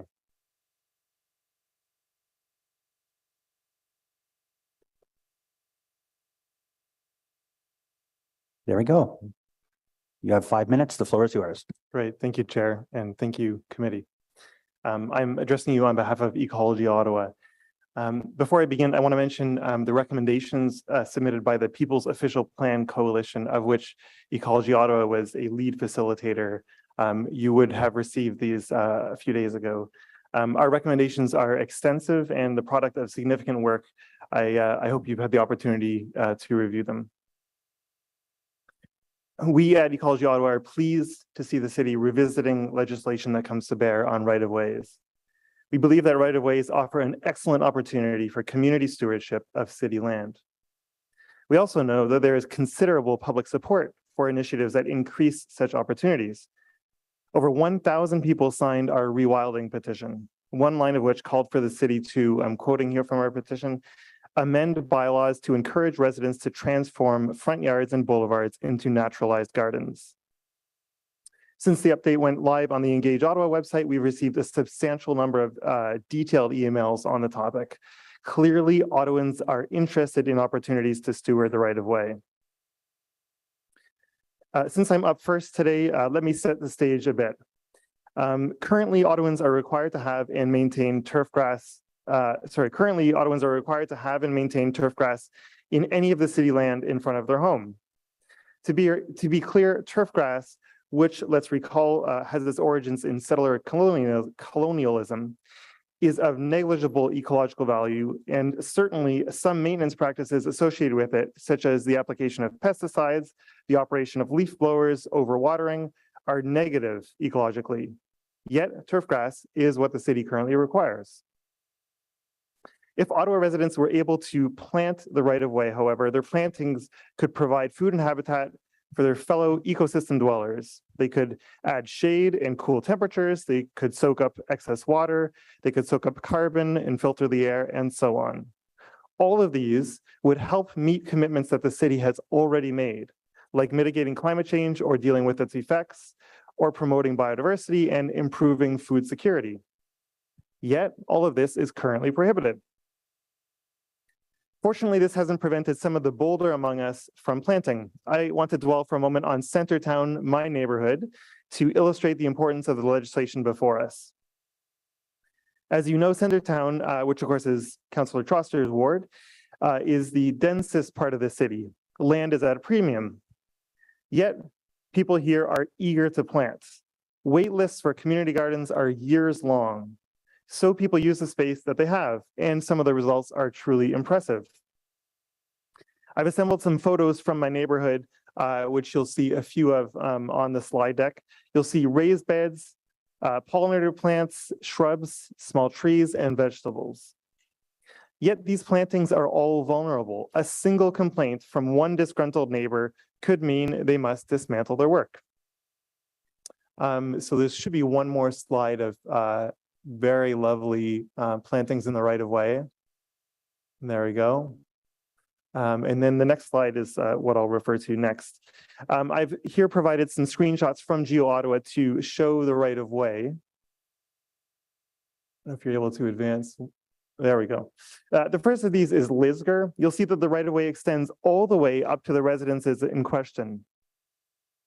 So you can see the lines on either side of Lisgar Street in the middle there, and the structures are the gray blocks, of course. So it's a similar story on Cooper, which is the next slide, and a similar story on Gilmore. Yeah, next slide. Wonderful.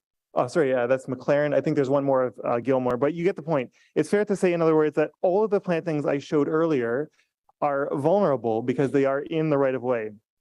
I should also point out, as an aside, how the language of boulevards found through the staff report is inaccurate. None of the streets that I'm showing here has a boulevard, in fact, but they all have considerable right of ways.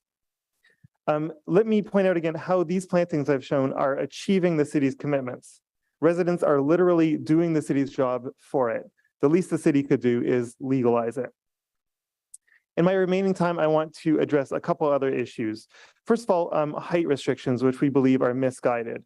0.75 meters, 75 centimeters that is far shorter than any conventional vehicle, and most plantings can be seen through, unlike the snow piles that we tolerate through the window and through the winter.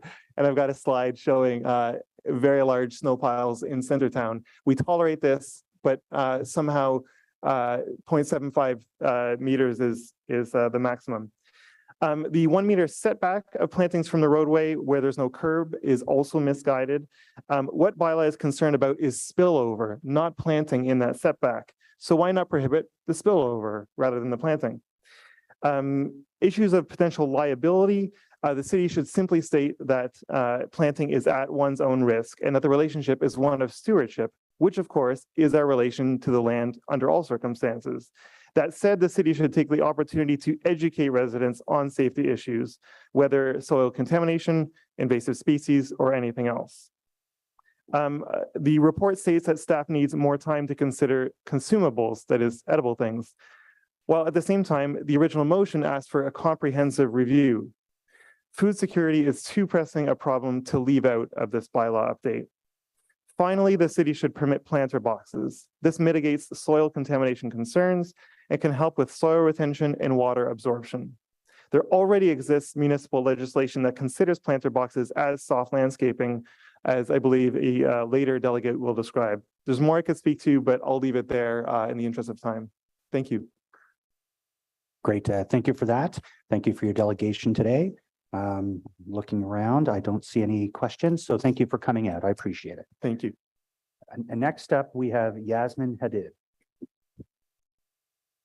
Hello, good morning. Oh, there you are. You're online. Great. You have 5 minutes. The floor is yours. Perfect. Thank you so much. Hello, everyone. I'm happy to join you today. My name is Yasmin, and I am currently in my final year of undergraduate studies at the University of Ottawa for environmental economics and public policy. Before I start, I would like to mention that I am speaking from unceded Anishinaabe Algonquin territory. I'm a resident of the Centertown neighborhood and also a student volunteer with Ecology Ottawa. This gives me a perspective that is twofold and informs the value that I ascribe to the proposed updates to the City of Ottawa Use and Care of Roads bylaw, which is being discussed at the moment. I find that municipal legislation has the potential to inform so many changes for citizens. One term that I have used to guide my understanding of this bylaw is stewardship. In other words, I, as do some of you, I hope, feel a sense of responsibility and supervision for the areas in which the proposed changes will be implemented. When learning and hearing about advocacy in cities, I have previously heard the term community space used to describe so many different parts of the city, but I personally do not feel a sense of community between Ottawa as a whole. I think that the city needs a strategy accessible to all of its many neighborhoods and areas, and I believe that this bylaw can do so by allowing for the naturalization and the addition of animation and greenery to right-of-ways across the city. Not only will this have benefits for tree cover and permeable landscapes, but it will also contribute to the development of nature-based solutions to the current biodiversity crisis. Such solutions would include flora and fauna protections, reforestation initiatives, and interestingly, intentional city design. All this to say that the changes enacted here could have, I think, a bit of a snowball effect on the larger development of solutions in other sectors of municipal affairs. It is no secret that Ottawa is a car-centric city, meaning that municipal proposals often favor that type of transportation. In my opinion, it would be ideal for the committee to further focus on the urban livability aspects that these updates before us introduce. More specifically, an increased amount of planted trees would bring air filtration, food security, stormwater management, and the link between increased biodiversity and mental wellness into the current conversation. Right-of-ways are an essential part of city terrain that need protection and constant maintenance. That being said, the proposed alterations to the right-of-way coming from the coalition would, in my opinion, enhance them and not damage them, as some may believe to be the case. There also needs to be an increased trust in the residents of Ottawa. It's definitely harder to measure and track individual actions, but I want to believe that there needs to be less of a reliance on forcing citizens to act a certain way, but more so assuring that they understand the repercussions of their individual actions.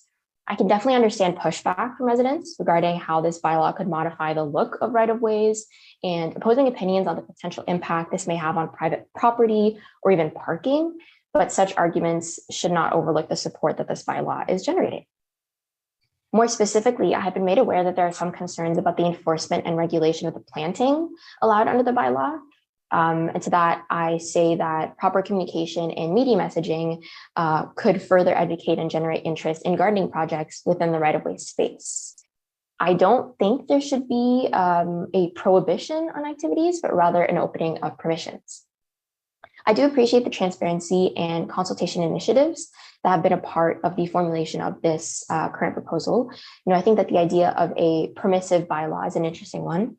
However, there is, in my opinion, a bit of a lack of education for and understanding of this bylaw. I believe that there needs to be a unanimous way to address citizens and their involvement in these updates. A lack of understanding leads to conflict and confusion between neighbors, as well as between citizens and enforcement officers.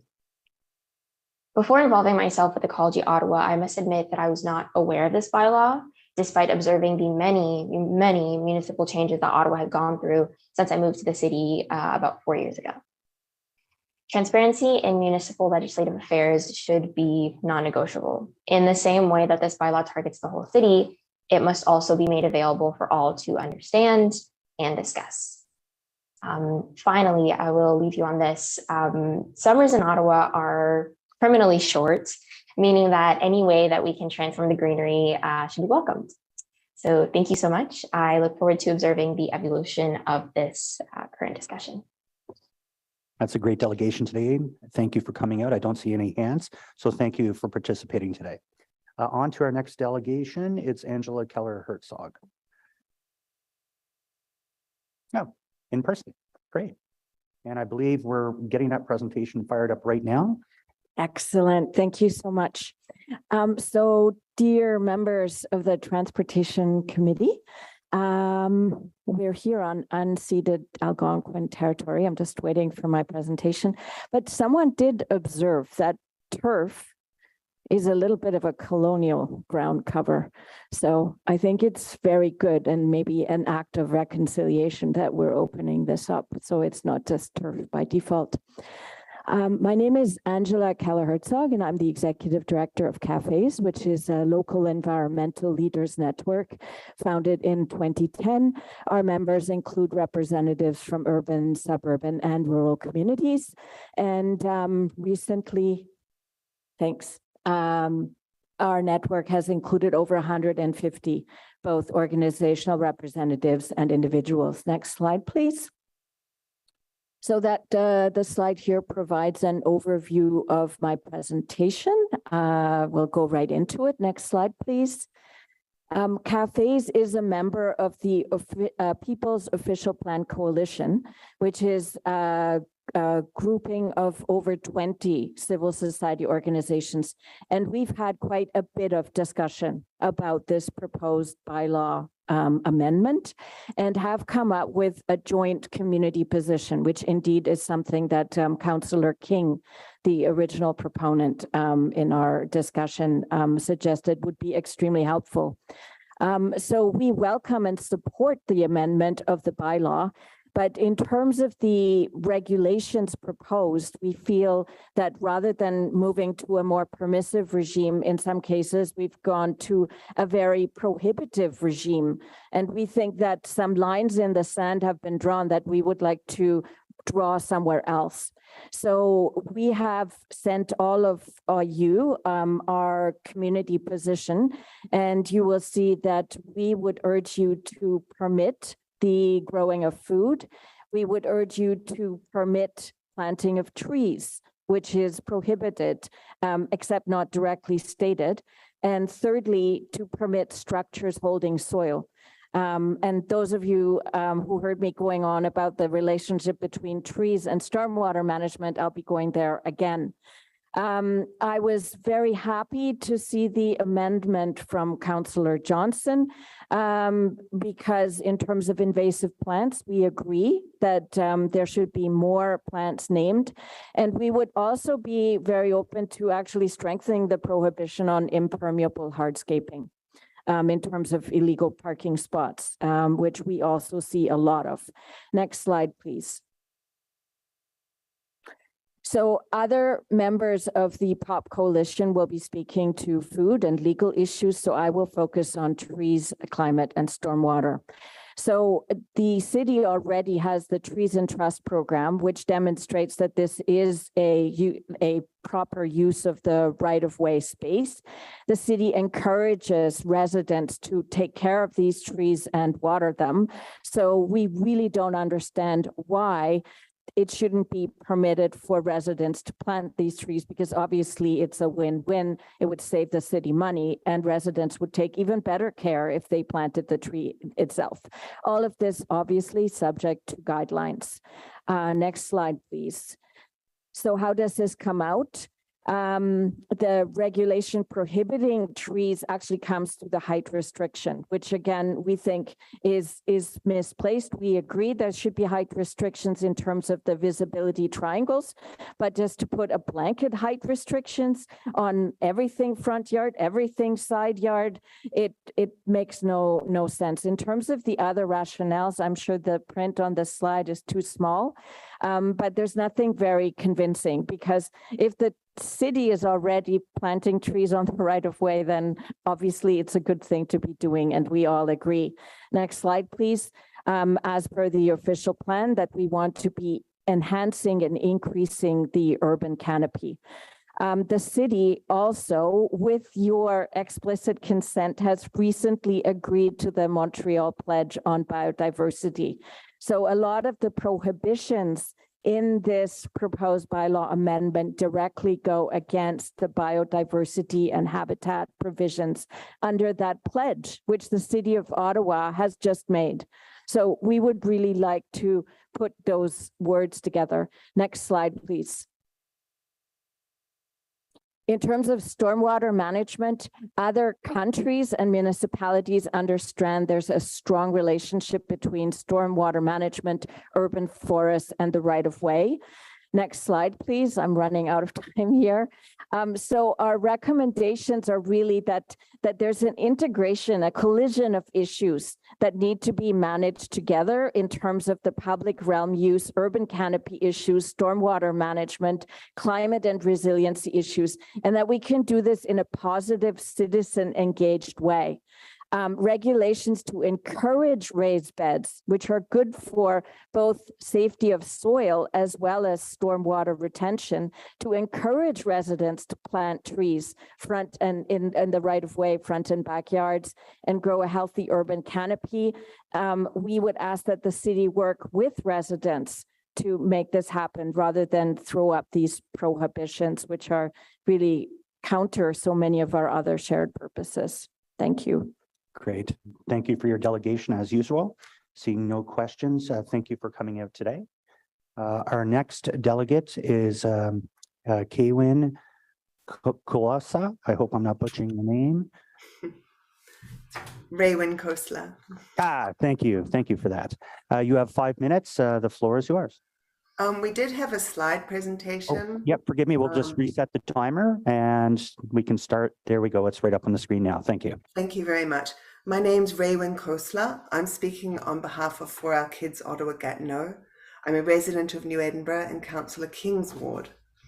Firstly, I want to thank all the staff and councillors who've worked hard to bring this bylaw amendment to this stage.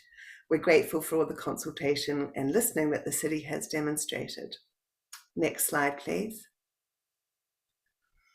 Allowing gardening in the right-of-way areas is a wonderful way to create a natural climate solution, as well as supporting biodiversity in our city. Based on our many meetings with councillors, we think it's important for residents to understand that the right-of-way is not an extension of their yard, and that it is an opportunity for stewardship of public land. This land is borrowed until the city needs it again. We believe that during this time, whether it's 1 year or 10 years, much benefit can come from appropriately tending this public land, rather than letting it sit idle while waiting for possible utility work, sidewalks, or road widening.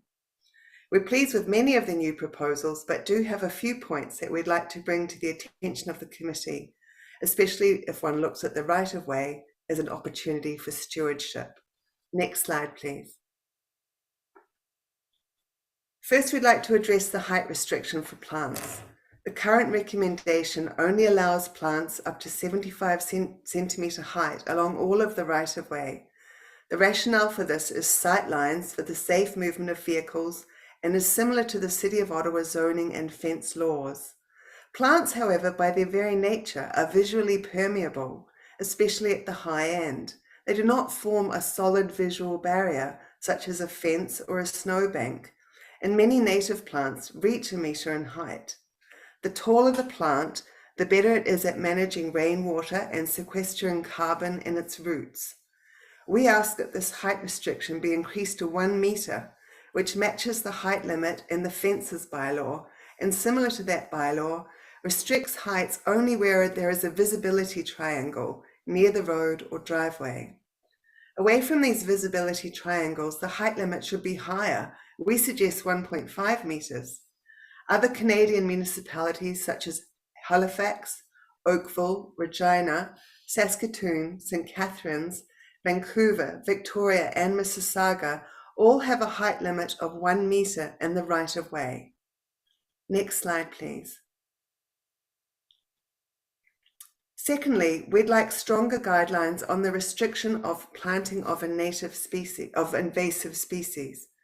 By strongly stating that invasive plants will not be allowed, the city can demonstrate appropriate stewardship of the land and also avoid contributing to the Ontario-wide problems caused by these plants.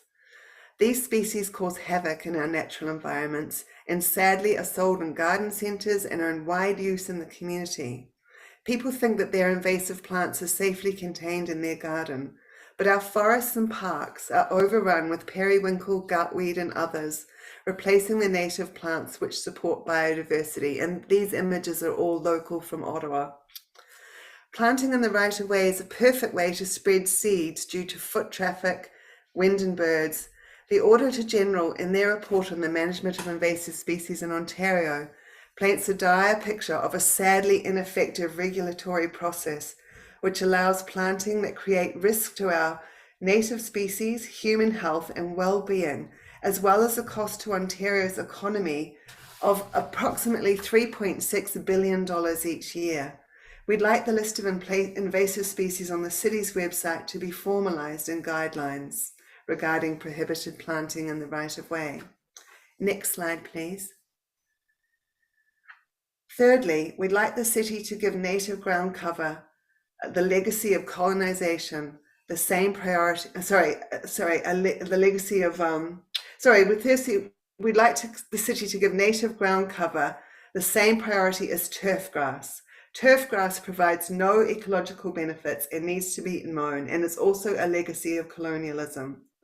Planting, for example, barren strawberry or native clover would comply with the need for low height, be maintenance-free, and provide water absorption and benefits for pollinators. Native ground cover should be permitted wherever grass is acceptable. We suggest that if staff keep the proposal to restrict a 1 metre setback from the road with no curbs, it should allow planting with ground cover less than 30 centimetres in height, and that this would also apply around hydro poles and utility boxes. Thank you for your time. Right down to the second, and very good presentation. Looking around, I don't see any hands up, so thank you for coming out today. Thank you. Next delegate is going to be Judith Hanley. Judith Haney. There you are, Judith. You have 5 minutes. The floor is yours. Oh, you're on mute.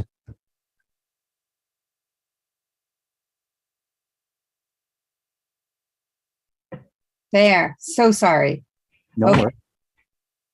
Hello, and thank you for the opportunity to speak before the Transportation Committee this morning.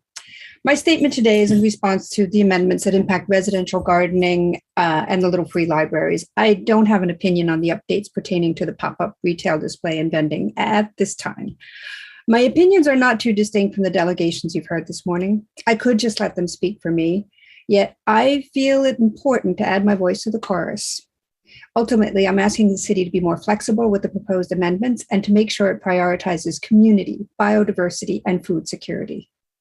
I appreciate that the proposed motions are inspired by a growing trend towards promoting more naturalized areas, increasing biodiversity, and climate resiliency. I am in favor of this trend and have been for all of my 23 years as an Ottawa resident. I also appreciate that the city acknowledges the numerous benefits of the Little Free Libraries: literacy, recycling, community building. However, I'm concerned about certain details set out in the proposed amendments, and I hope the city will rethink them. On the topic of planting consumables, at this time, the city does not permit growing consumables in the right of way, and yet it acknowledges that allowing this relates to improving food security and says it will consider reviewing the policy in the future. Why not now? Food is increasingly expensive and food security is increasingly under threat. The city cites concerns of contamination, but if this is the case, the bylaw could state that growing consumables is at the individual's risk, or permit raised beds. Raised beds provide the opportunity to bring in new soil and compost that hasn't been subjected to whatever toxicity may be on site. Also prevents the soil from taking on salt during winter. Additionally, raised beds can make gardening accessible to mobility challenged persons. One more community building action. The city proposes to allow only soft landscaping. Numerous residents already have hard landscaping in the right of way, whether it is to retain soil, create a raised bed, or simply landscape.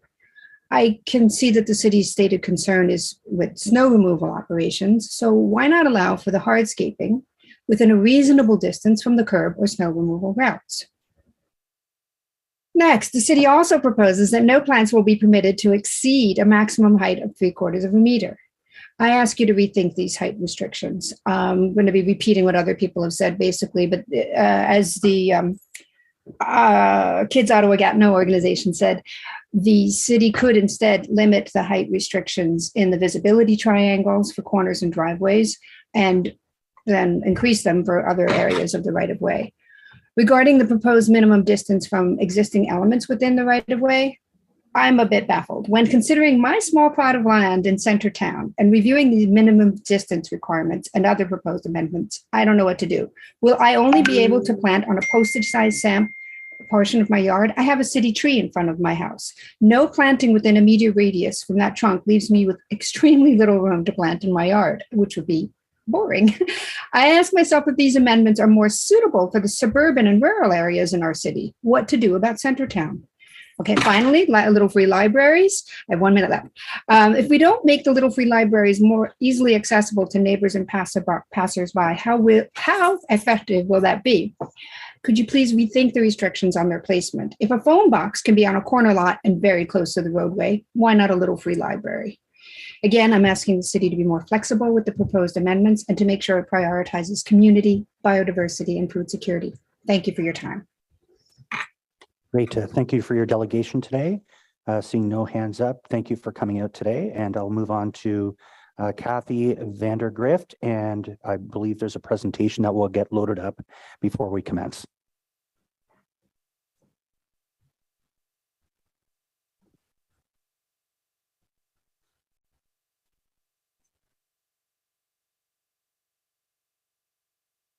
Good morning. Am I to start? Morning, Kathy. We're just pulling up your presentation that you submitted. And when the presentation's up, when you begin speaking, your 5 minutes will begin. Great. Please proceed. My name is Kathy Vandergrift. I live at 937 Alpine. I would like to make 3 points based on my recent experience with a pollinator garden. First is that changing this bylaw to allow maximum flexibility is much needed and very important. After a major sewer project upended most of my front yard for 3 years, I wanted to plant a pollinator garden instead of grass sod. The landscaper hired by the City of Ottawa agreed with me on 2 points. One, grass sod would require regular fertilizing and watering and not much chance of success. Secondly, what I suggested as ground cover and perennial would be much preferred for this location. The current bylaw was a barrier to doing what was the best option for my lot. Changing the current bylaw to allow maximum flexibility and on what can be planted is much needed and very important. In fact, I would suggest that in addition to permitting the use of other plants, the City of Ottawa should consider providing incentives for the use of more sustainable options than grass sod. I would like to ask you to consider changing 2 specific overly restrictive proposals. The first is the restriction on the first meter from a roadway without a curb. Requiring grass for the first meter from a roadway is not practical for someone who wants to develop another type of garden, and it is not necessary. There are other solutions for the 2 legitimate concerns: people exiting parked vehicles and damage during snow removal. There are other ground covers that can handle some foot traffic as well as grass and can be as easily or more easily replanted if damaged during snow removal. There is no good reason to prohibit everything else. Other provisions already specify height restrictions to protect sight lines, and that replacement is the responsibility of the resident. So I recommend removing this restriction. And if you feel you need specific qualifications for the first meter, make them very specific to what needs to be prevented. The second is restrictions on areas under trees. I appreciate protection of the tree roots, but that can be done by other ground covers as well or better than grass sod. Requiring sod for areas under a tree is impractical for many gardeners. It's not necessary, not adequately justified. Limitations on digging are justified to protect tree roots, but the bylaw should not prevent the use of ground covers that often thrive better than grass sod. This provision will make my new pollinator garden, developed in cooperation with the city, non-compliant. I had other grass cover in the area under the city-owned tree, and what you can see from the slide I provided, it was replaced and expanded following the sewer project. This is an improvement for sustainability. Why should it be illegal So my recommendation is to remove those restrictions. And when you need to have specific requirements, that they be directly related to what needs to be protected. These points illustrate the basic change needed. Grass sod should not be the norm, and everything else considered somewhat deviant to be regulated. The principle should be the best option for the circumstances, and the only restrictions are ones that are justified and relate specifically to what is harmful. And I'll just make a note. I biked through my neighborhood last night. I think on almost every block, there are front yards that would be, that violate portions of this bylaw. Yet they are not a problem. No one has a problem with them. So we should be much more flexible than this bylaw allows. Thank you.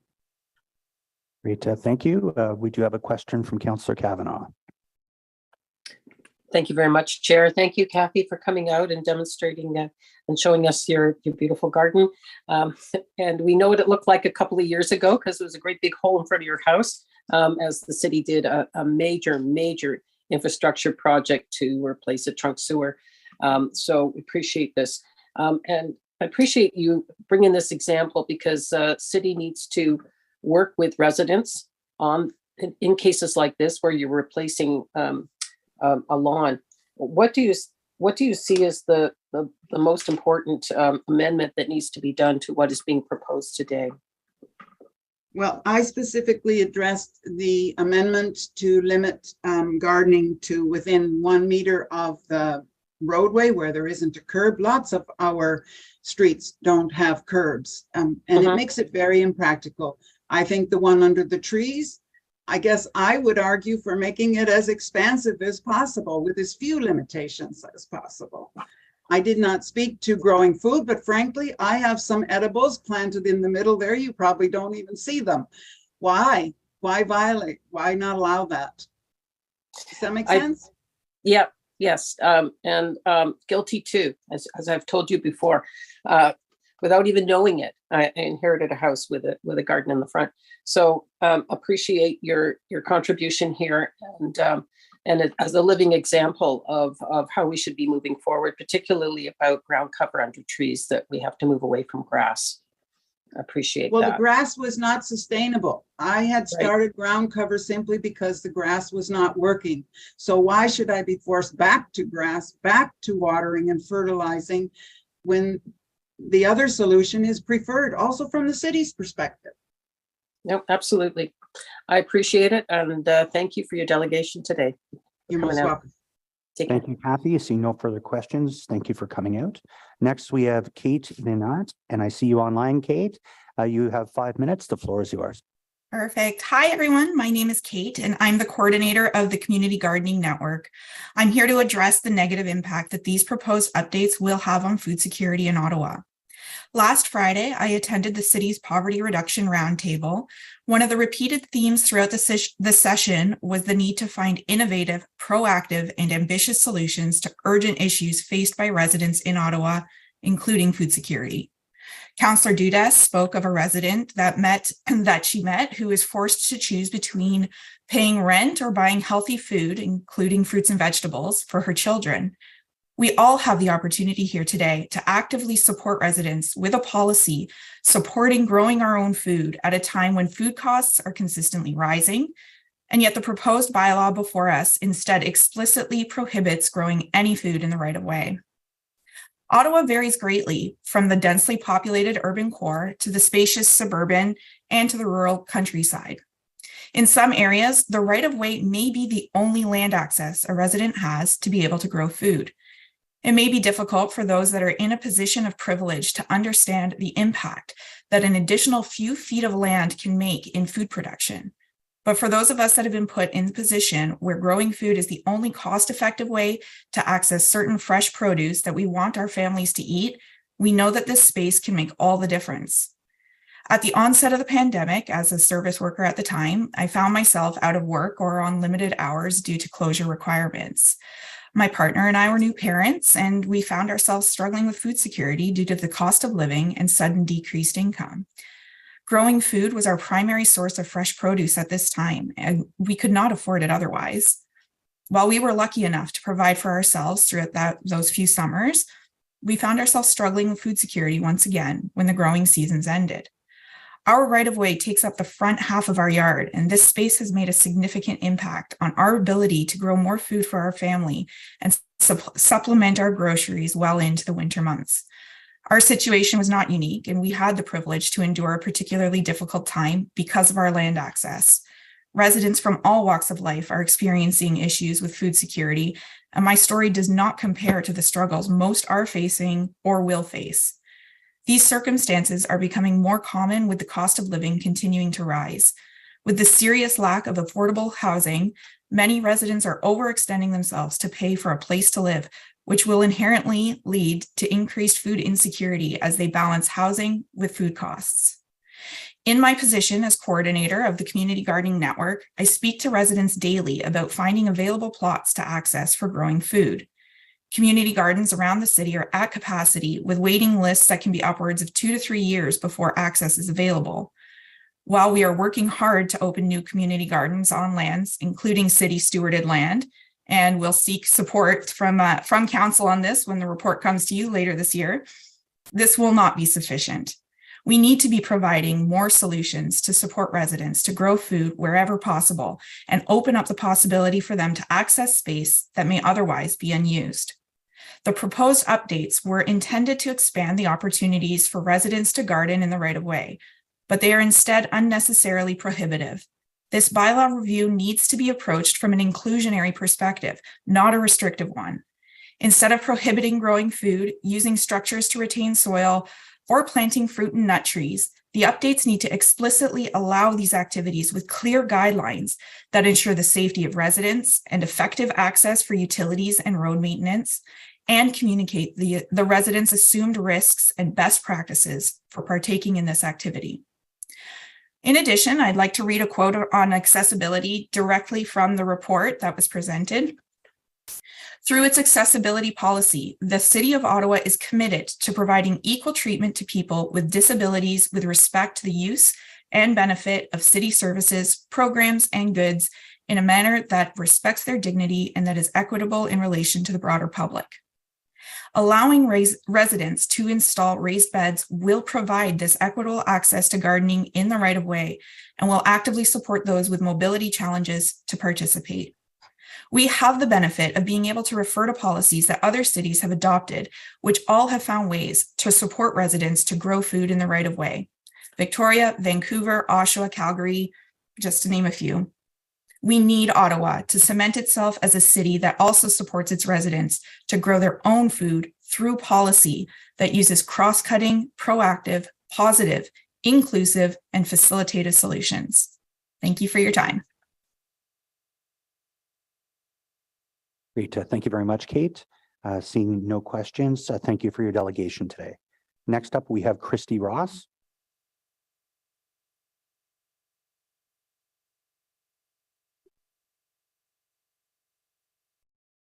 Hi, Christy. You have 5 minutes. The floor is yours. Oh, sorry. Just a second. Can we just there we go. Sorry. All right. Sorry for that slight delay. Good morning, committee members. My name is Christy Ross, and I'm an environmental and land use planning lawyer. I was retained by Just Food to provide legal advice on liability related to growing edible or consumable plants in the right-of-way, and then mechanisms to reduce that liability. It's a positive advancement that the proposed bylaw wording will help address the climate crisis. However, we are currently also in the midst of a serious food security and affordability crisis.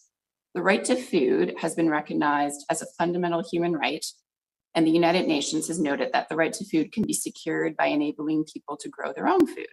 The right-of-way is in some cases, particularly in Ottawa's densest neighborhoods, the only viable land available for gardening. Other municipalities in Canada permit the growing of edible plants and landscaping structures such as planting beds within the right-of-way. I believe that Ottawa can adopt similar policies in a way that minimizes risk and liability. According to recent Supreme Court of Canada's decisions, municipalities are shielded from liability in negligence lawsuits when they make what's known as policy decisions. Policy decisions involve the complex balancing of competing interests and include the drafting of legislation as well as municipal bylaws. The cases I'm referring to draw a distinction between these types of decisions and operational decisions, which would be more commonly understood as deciding how and when to plow snow or clear sidewalks. In choosing to pass this bylaw, City Council is balancing broad economic, social, environmental, and financial policy issues. And a result, this would be a policy decision shielded from liability. In addition, succeeding in negligence claims against a municipality is challenging. There must be evidence that the harm was caused by the negligent act and that it was not the result of another factor.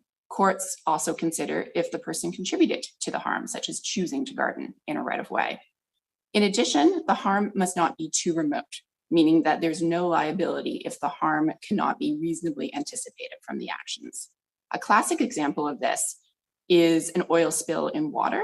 If there's a person welding on an adjacent or faraway dock, that welding produces a spark and the dock burns down. That's not seen as that's seen as quite remote. Council members should not make policy decisions to prohibit structures in the right-of-way to eliminate all legally remote situations. If this were done, there'd be very little municipal infrastructure within our city. We all agree that no one wants the citizens of Ottawa to get sick from eating vegetables that are grown in contaminated soil. However, there are many ways of avoiding this liability that have successfully been adopted in other municipalities, most notably Victoria.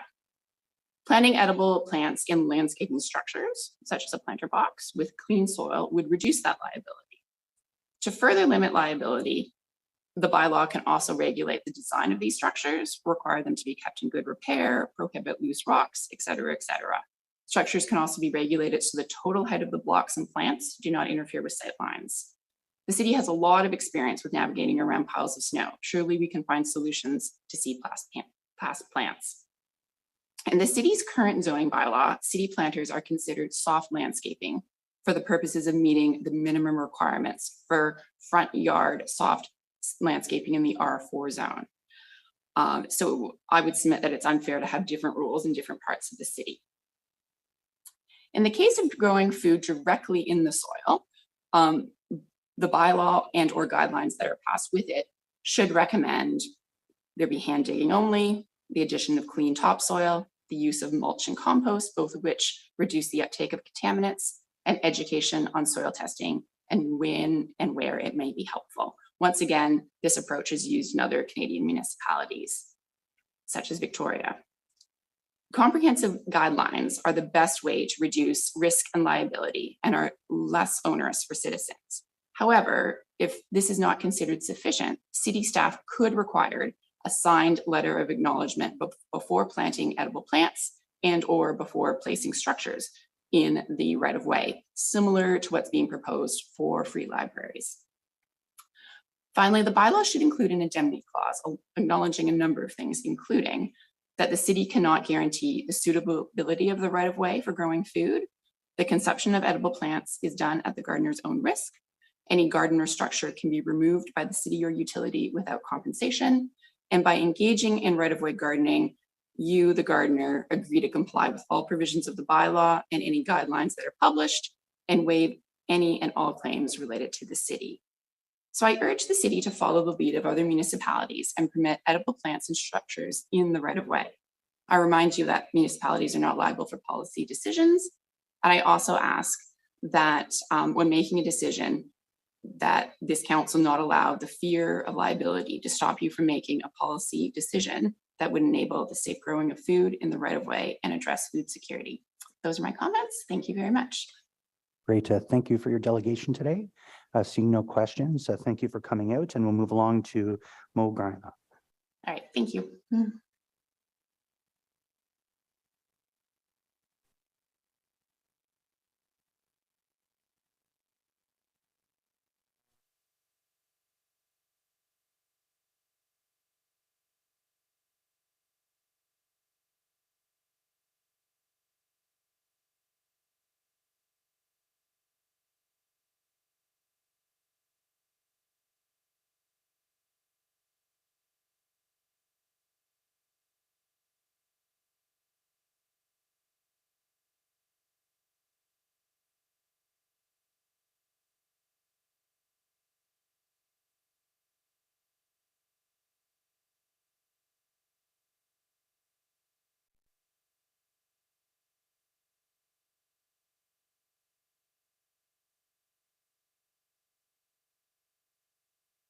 while we look around for, oh, there's Mel. Great. Sorry, Nina, folks, for this place, you got 5 minutes. The floor is yours. Thank you. Sorry, I lost your sound there for a moment. Thanks for the technical support, Rosa. So what I would like to start, thanks for bringing this to the attention here of all of us. I want to start in honoring Indigenous Peoples Day yesterday, which reminds settlers of the need for action to meet truth and reconciliation goals. I wish to start this delegation by stating concerns identified about enforcing colonial turfgrass in all setback areas, relegating native species to this land as a secondary status. And this would be including ground covers, medicinals, foods. We are unclear if Indigenous consultation occurred as part of this review, and noting that it is all about land access and stewardship, we are asking that this be made explicit, and if unmet, that this partnership be part of this review. So building upon what everyone said, the main thing that I will be focusing on is equity. So Just Food has been a partner with the city and specifically with bylaw partners and policymakers over the past 20 years on food policy. This includes direct aligning of our front yard gardening website to the enforcement practices that bylaw has engaged in over the better part of this 20-year period that we were engaged in this. So the concern that we want to raise here as an equity concern is that when you put a bylaw that is stating no hardscaping, no food, no trees, and that does not align with enforcement practices, which I will discuss a bit more, this raises serious equity issues. It also puts, as we've been mentioning, a violation of the bylaw to thousands of homes. And so that already existed with the no hardscaping rule. Bylaw has been silent on this issue for the past 20 years of food production and is now explicitly stating that this is not, that it is prohibited.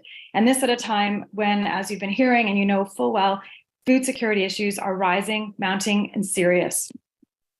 So bylaw has actually come to my house based on neighbor complaint about what was identified as tall weeds. It was amaranth, and I was growing it for a new Canadian family who had arrived into Blackburn Hamlet and wanted food of choice, unavailable in grocery stores. I am white, I'm English speaking, I'm a homeowner, I'm comfortable speaking with a uniformed officer who came to my house unexpectedly, I'm comfortable speaking with others, and I'm intimately familiar with this bylaw, which only 0.1% of the population would be. But if any of these attributes is missing, it creates an equity issue with enforcement, which then has led to inequitable requirements to remove planter boxes, to remove food, to not have access to the right of way to grow food. We're seeing from staff that they are suggesting they need more time, seeing what evidence is used in other municipalities. But as you've seen from a broad group of organizations and community experts, this work has been done. These answers are here. We have built a consensus as directed by Councillor King across broad expertise to come up with excellent recommendations to deal with the liability concerns which were identified by both staff and councillors, and which our colleague Christy Ross has just outlined are not the issue that should be preventing this. It is a legal remote issue. It is a policy issue that protects you. And we need this council to focus on the policy benefits that accrue from ensuring food production for all in the right of way, which necessitates the ability to have structures to retain soil, whether that's demarcation, whether that's a raised planter bed, to allow for clean soil where it is not available right now, recognizing some yards it is, as well as education with partners that are all around your table here that are interested in partnering with you to ensure that residents know the guidelines to plant food, edible and non-edible plants, including trees in the right of way while maintaining this area for proper utility and road maintenance. We recognize that this is a liability that we take on ourselves as homeowners, and we want to share in that stewardship. The issues of equity, diversity, and inclusion here are manyfold. You've heard about accessibility issues. You've heard about Indigenous inclusion. You've heard, not yet, about the need that when this information comes out, we just found out about it 3 weeks ago, not as a partner, but sort of through the grapevine, we could have engaged broader communities, specifically ethnoculturally diverse communities, to engage in solutions and to identify interests in maintaining this right of row access for food production. So with all of this, we are asking you to please send staff back to work further on this report, but to come back very quickly. This does not have to take long. It can be a 3-month maximum to bring back these concerns in a way that brings us all forward. Thanks so much. Great. Thank you, Mo. Thanks for your delegation. Seeing no hands up, thank you for coming out today. Next up, we have Jeff Collins.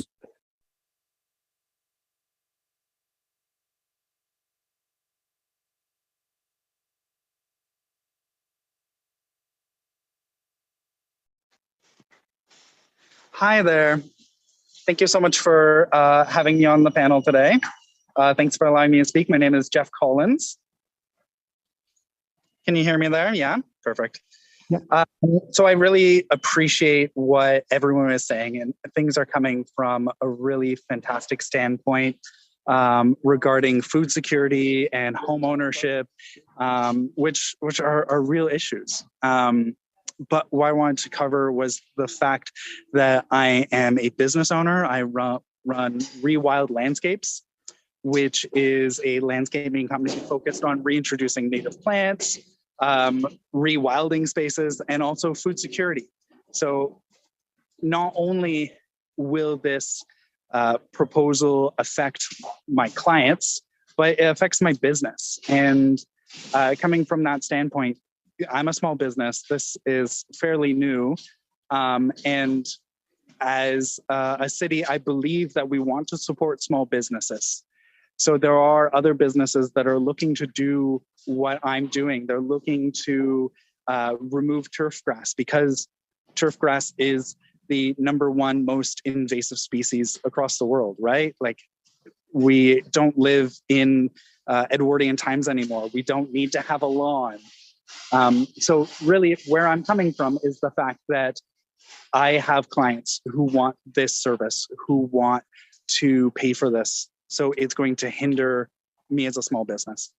Further, I am 1/4 of a member of a not-for-profit called Future Roots Co-op. And our whole idea, our whole business model is to support people in these situations who are struggling with food security, to help them build infrastructure. We want to go into public spaces and build infrastructure where people can have autonomy, have food sovereignty, and have the ability to build community. And that's another thing that I believe that this proposal will hinder, is the ability to build community. With the fact that the little libraries are being pushed back, I think that is a hindrance to building community. The fact that people won't be allowed to grow food. I grew up in poverty. If it wasn't for growing food on my front yard, and if it wasn't for my neighbors growing food on their front yard and sharing it with each other, I would not be in the position that I am to speak with you today. So speaking as a professional in this field, I really see a need for it. And I think that the basis around snow removal is completely inflated, because there are these gardens already installed that are getting covered in snow and are not having issues. Further, I think the idea around liability can easily be waived for people growing food. And I grew up in a township that the bylaw never came to check on our soil quality. So I don't think that this is an area where the government needs to take that control. And I believe that homeowners are wise enough to know that that soil can be contaminated. As well, I do soil testing for my clients to tell them if soil is contaminated, what we can do to remediate and make it a safe place for them to use. Because not only are the right of ways contaminated, but a lot of people's backyards are too, because of past usage, what it was before it was turned into a condominium property, or what it was,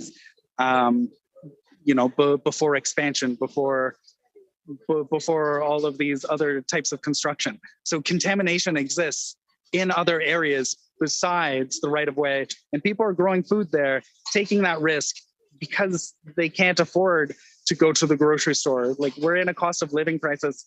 Everyone said it. So I just want to say thank you for letting me speak today as a business owner. And I really hope to see a revision to this proposal. Thank you, Jeff, for coming out today. Seeing no questions, thank you for your delegation. Our next delegate is Bill Brown.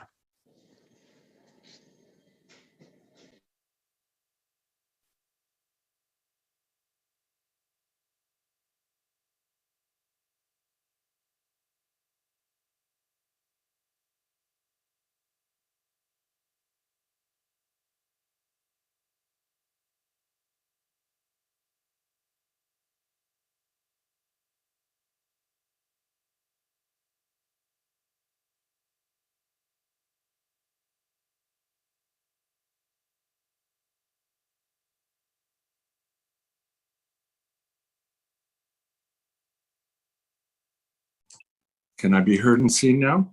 Yes, you can, Mr. Brown. You have 5 minutes. The floor is yours, and we have received your document that has been shared with the committee as well. Okay, thank you very much. I'm Bill Brown. I live in Centertown, where I've gardened in the right-of-way for 30 years now. And when my visitors crow about Ottawa's beauty, I know they're not talking about my Ottawa. They're talking about the NCC's Ottawa.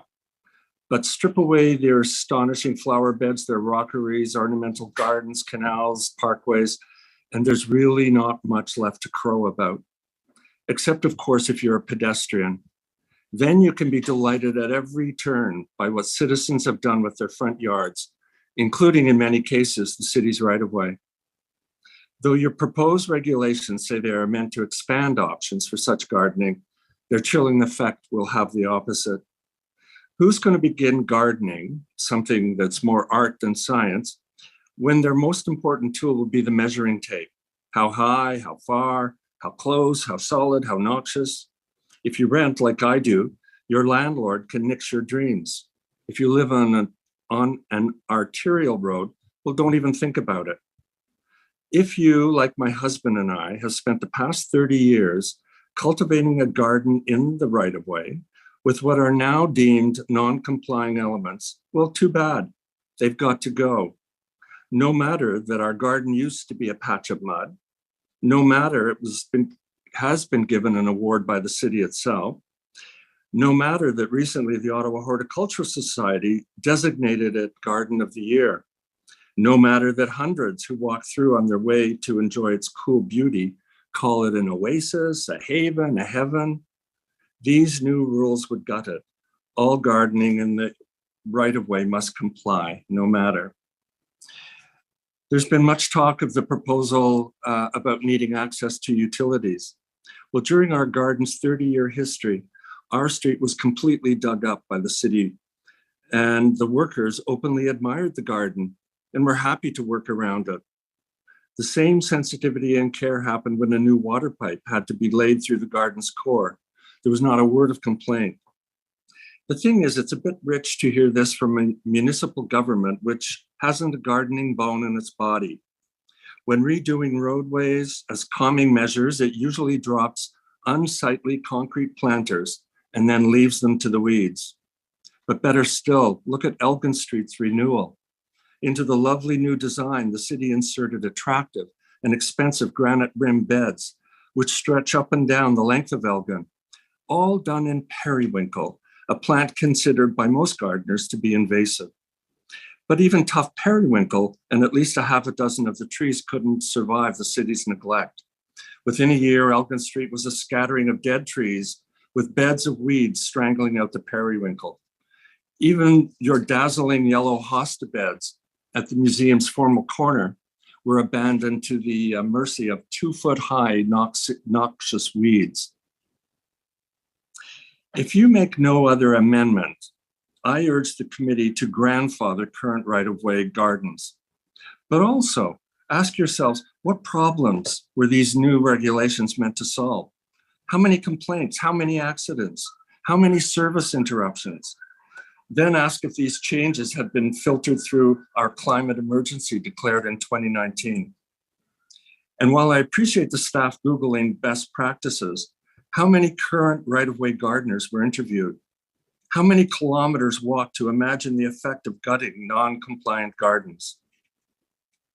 My hope in speaking up, while I hope these proposed regulations will be quashed or at least amended, I also hope that in the same manner my neighbors have ignored the last set of regulations and went about using their free time, their muscles, their creativity, and money to make something out of a bleak right-of-way. I have hope these same good folk will continue to garden in ways that respect basic elements of ecology, biodiversity, food security, heat island effect, and beauty. There is nothing in this legislation that would nurture or encourage the beautification of our city. But maybe if our past indicates a way forward, we can be confident that were council to agree to these changes, as with the past regulations, these new ones will also be ignored by both city and citizens. Thank you.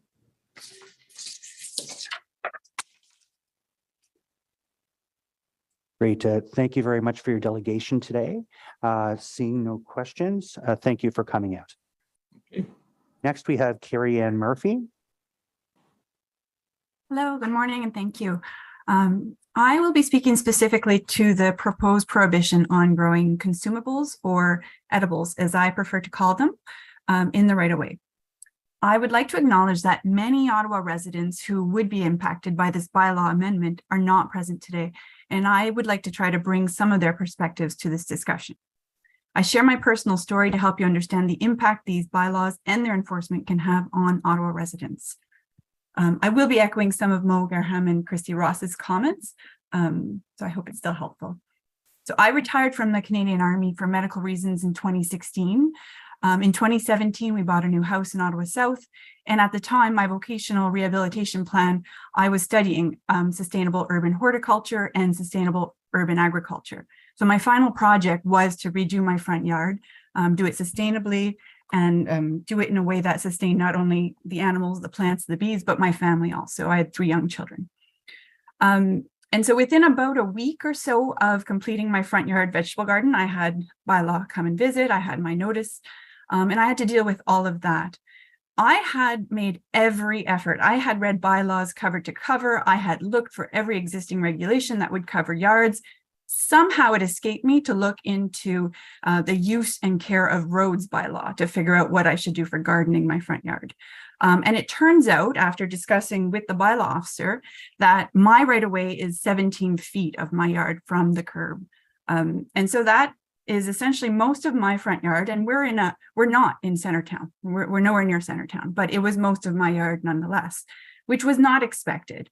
I'm someone who I immediately recognized my privilege. I grew up in Ottawa. I understand the system. I knew where to look for these regulations, and I didn't find these.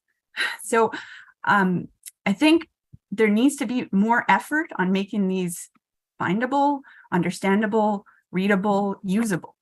But nonetheless, we discussed and we compromised, and it took quite a bit of time for the bylaw officer himself to even find the exact measurements that would apply to my yard, to find the specific regulations I was supposedly violating, and then to figure out together that I wasn't completely in violation and that we could make it work, mostly as a result of me pointing out that almost all of my neighbors were also in violation in some form or another of these bylaws. And so how would it be fair to proceed with fines or removal in my own yard?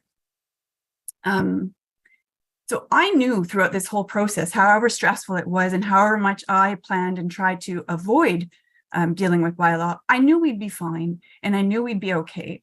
I had the education, the language, the cultural background, but not everybody in Ottawa would feel the same and would feel comfortable dealing with law enforcement this way. Our complaint-based enforcement with anonymous complaints is very unjust, and it's very inequitable, as others have pointed out. So I would like to end with a few points I'm hoping can be addressed. First, from my own experience, why are gardening regulations in our use and care of roads bylaw? Who is going to find them there if anyone wants to actually comply? How would the average resident or a newcomer know which part of their property is considered the right of way? Many people I've spoken to assume it's about 4 feet. It is not. For us, it's 17 feet, which is almost everything right up to my garage. If we're not making regulations that can be found, understood, and followed by the average resident, how can we consider enforcement measures to be fair? And next, specific to edibles, what's the intent of a blanket prohibition on edibles in the right of way? If the primary purpose is to reduce liability for the city, there are far better ways to achieve these means, and we can provide residents with clear guidance on sustainable land uses that are already happening. If the primary purpose is actually safety, then there are other ways to do this, including funding soil testing facilities, recommending annual soil testing. There are many other ways, and I would still support a prohibition, maybe 1 meter from the roadway if snow removal and salt is an issue. But a blanket prohibition, in my opinion, makes no sense. Finally, as an avid gardener, I feel I should mention that it's a little absurd for the blanket prohibition in the first place, because there are so many common plants that are edible. Are we now banning dandelions and sunflowers? For example, I have many friends who use these in their food every day. And you might say that, that would be absurd. Common plants would not be prohibited. But where is the line, and who gets to draw it? And who's going to feel safe gardening when we don't know where the line is anymore? For myself, my healing journey continued after this saga. I completed my law degree last year, and I was called to the bar last week. I am one of Ontario's newest lawyers, and I plan to keep speaking up for those who cannot. Thank you. Thank you for your delegation today. Seeing no questions, thank you for coming out and making that deputation. Next, we have Philippa McDonald.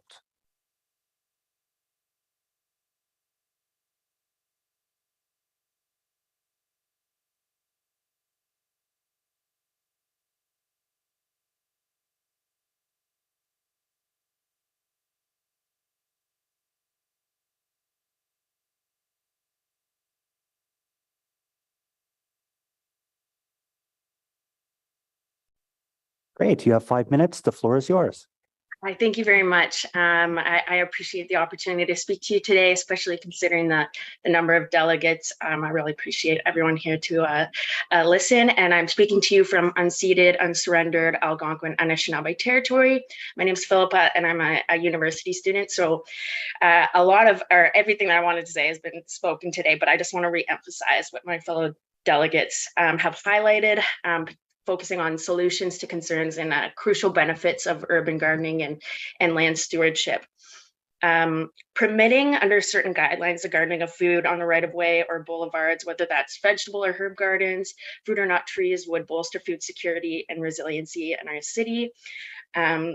There is skepticism about gardening food on the right-of-way or boulevards, as discussed, but the concern over contamination of fuel exhaust or road salt on the food has been well covered. And I just want to reiterate that when it comes to contamination by car emissions, everything that I've been reading, it's all dependent on what street you're on. So the blanket ban isn't necessary. Across the board, Ottawa is beautifully diverse. So the risk of contamination by car emissions on food produced will really depend most on the proximity to the road, the level of traffic, and the state of the soil. And this is where restrictions, recommendations, and guidelines come in to mitigate those risks. And there's suggestions from cities across the world, but I'm taking some from the city of Vancouver that permits gardening on boulevards and right-of-ways. So either requiring or encouraging raised beds or garden boxes. This ensures soil quality from the start and reduces road debris contamination like salt. Encouraging soil testing as well. Amendments to the bylaw should definitely consider smaller restrictions on the proximity to the road that food can be grown. What I've read again and again, and as we've heard today, is that most of the risk of contamination is already mitigated by washing the food after harvesting, which most of us do anyway with food from the grocery store. Risk mitigation can be clearly outlined to citizens. The urgent matter is that the growing inaccessibility to nutritious and affordable food. And the cost of living, as we know, is very high. So permitting under certain guidelines the growing of food would be offering an empowering option for our population who do not otherwise have access to adequate plantable spaces. Gardening has been proven to improve the quality of life of citizens through mental and physical health benefits, in turn reducing long-term the strain on our public health system, as citizens have access to that more nutritious, affordable food, access to green space, improved air quality, access to a hobby, an activity they care about, and community connection. The increased biodiversity added through urban gardening as well is another exciting benefit, providing habitat, nourishment for pollinators, and supports existing agriculture or urban agriculture and gardening. So I'll cap it there. I think permitting gardens in the right-of-way and on boulevards is an option worth taking into consideration and investigating. So that's all I have for you today, but thank you very much for listening. Great. Thank you very much for coming out. I don't see any questions. Thank you for your delegation today. Next is Lola Price. Forgive me, Iola. It's good. Yes, it is Iola. Perfect. I'm ready to go. Wonderful. You have 5 minutes. The floor is yours. Thank you. I am a retired biologist and a former senior manager in the Federal Public Service. I'm also a former president of the Ontario Invasive Plant Council, and I've been part of the teams writing most of their best management practices documents. I'm speaking, though, today on my own behalf. You have my written presentation, and I hope you've read it, so I'm only going to speak to the invasive plant issue. Municipalities are granted power to designate local plants as weeds or invasive under both the Building Code Act and the Weed Control Act. And then, of course, there is the Invasive Species Act. Ontario needs to set an example to other municipalities and use the plants listed in Appendix A to my presentation, which uses and then goes beyond the Auditor General's 2022 report. So I hope you will read and use the best management or the Grow Me Instead document published by the Ontario Invasive Plant Council. It provides a lot of information that you and your staff could use. All of the plants listed there are invasive in my presentation, and they should not be used in boulevard gardens.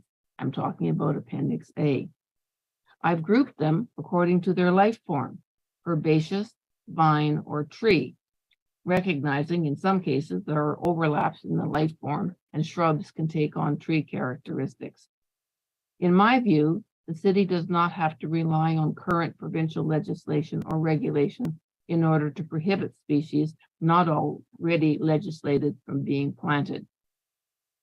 If species identification is an issue, I can help solve that problem. Just contact me. I've been working on invasive plant species problems since the 1990s. I also am in general agreement with the CAFE, cafes, POP, and Just Food positions that trees producing edible fruit should be permitted on rights of way, not just in the back garden.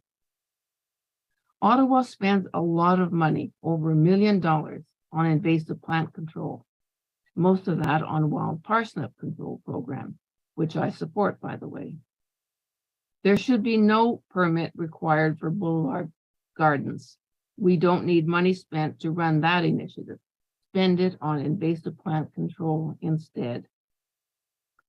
To speak to an issue that's somewhat peripheral to today's bylaw consideration, the city should go beyond the control of wild parsnip and start control programs on the 4 species that I think should not be planted: buckthorn, garlic mustard, dog strangling vine, and Japanese knotweed. There is very, very little effort made by city staff to control those big 4. There are many citizens who are anxious to control these plants on municipal properties, but they're in limbo for a variety of bureaucratic reasons. Again, I'm willing to help in order to get control programs started. Finally, in my written submission, I note that ice and snow is left piled up against fire hydrants. So why is soft landscaping a problem? Winter in Ottawa is much longer than summer. So pay attention to the larger problem, which is snow and ice, which can damage fire hydrants and other installations. And if you really want to be helpful, get the city staff working to clear the fire hydrants of snow and ice so that, in fact, if there is a fire, the firemen can get to it quickly. That ends my presentation, and I would be pleased to answer questions.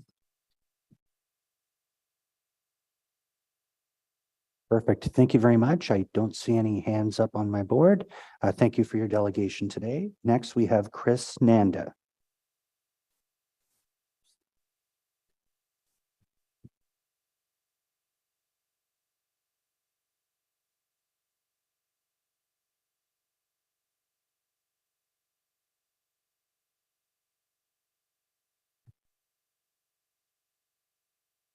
Okay, Chris Nanda. We're going to move on to the next delegation, Heather McLeod McMurray. And she's on the line right now.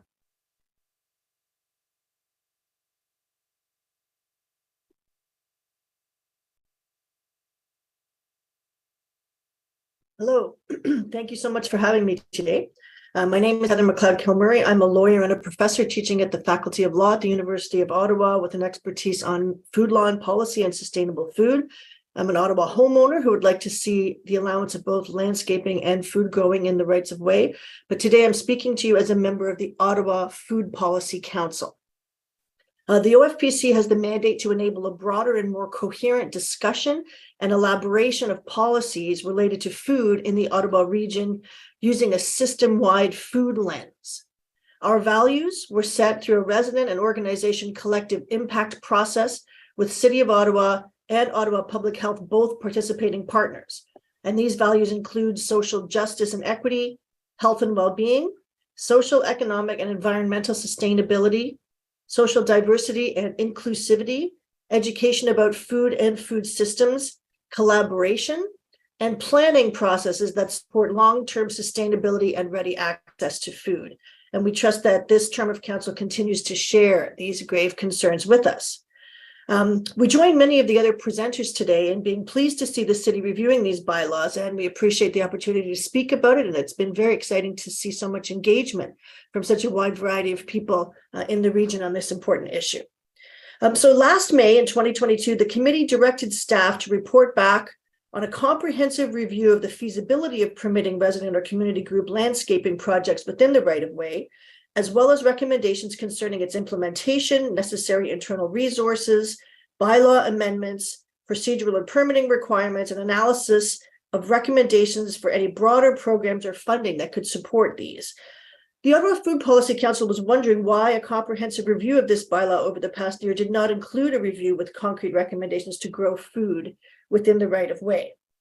We were also disappointed that the Ottawa Food Policy Council was not consulted as a key stakeholder, given our focus on municipal policies related to food and our capacities to assist in these areas as food policy councils do in other cities around the country and across the world. I found out about this bylaw review and the Engage Ottawa process through a neighborhood chat listserv only 3 weeks ago, just days before consultation closed. And this provided insufficient time for the Ottawa Food Policy Council to engage meaningfully, including by helping to reach more marginalized residents for their engagement on this issue.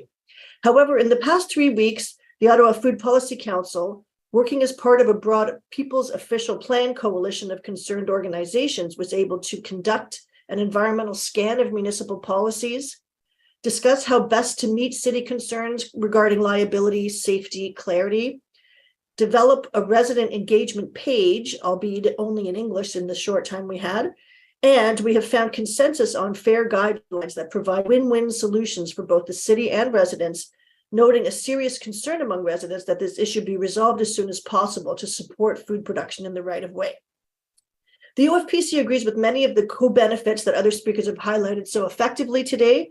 I had intended to particularly emphasize the food security, access, and justice issues relating to the increasing cost of food, the growing numbers of food insecurity in Ottawa, particularly among children and racialized groups, and to note that barriers to food access are not only economic, but include physical and social barriers, such as access to land. Therefore, the Ottawa Food Policy Council is asking this committee for the following. We would like to see the committee amend the proposal to change the bylaw to include hardscaping, including raised garden beds for food production and the planting of fruit and nut trees, to be allowed on front and side yards, including in the right-of-way, using the excellent guidelines presented to you earlier this week. And we would like this to come back to committee and council for approval within 3 months of today, so as to improve the bylaw, but without adding unnecessary delay. Secondly, we ask that the bylaw be enabling and transparent to all residents and match enforcement among different actors in the food system to avoid unequal access and unequal enforcement, as has already been highlighted by other speakers. Thousands of these gardens exist, and unequal enforcement is a food justice issue. Thirdly, we ask that city staff proactively reach out to the Ottawa Food Policy Council as an ongoing external stakeholder and partner so that we can proactively identify solutions where farming and food policies are concerned. And finally, that this committee be vocal about the need for a term of council priority to develop a food lens and food strategy for Ottawa to avoid these gaps and unnecessary delays in policymaking at a time when food security and food justice issues are significantly increasing. Thank you so much for the opportunity to speak with you. Right down to the second. Thank you very much. Seeing no questions, thank you for your delegation today. Our final delegate today is Marianne Arginello. Just wait for her to come online.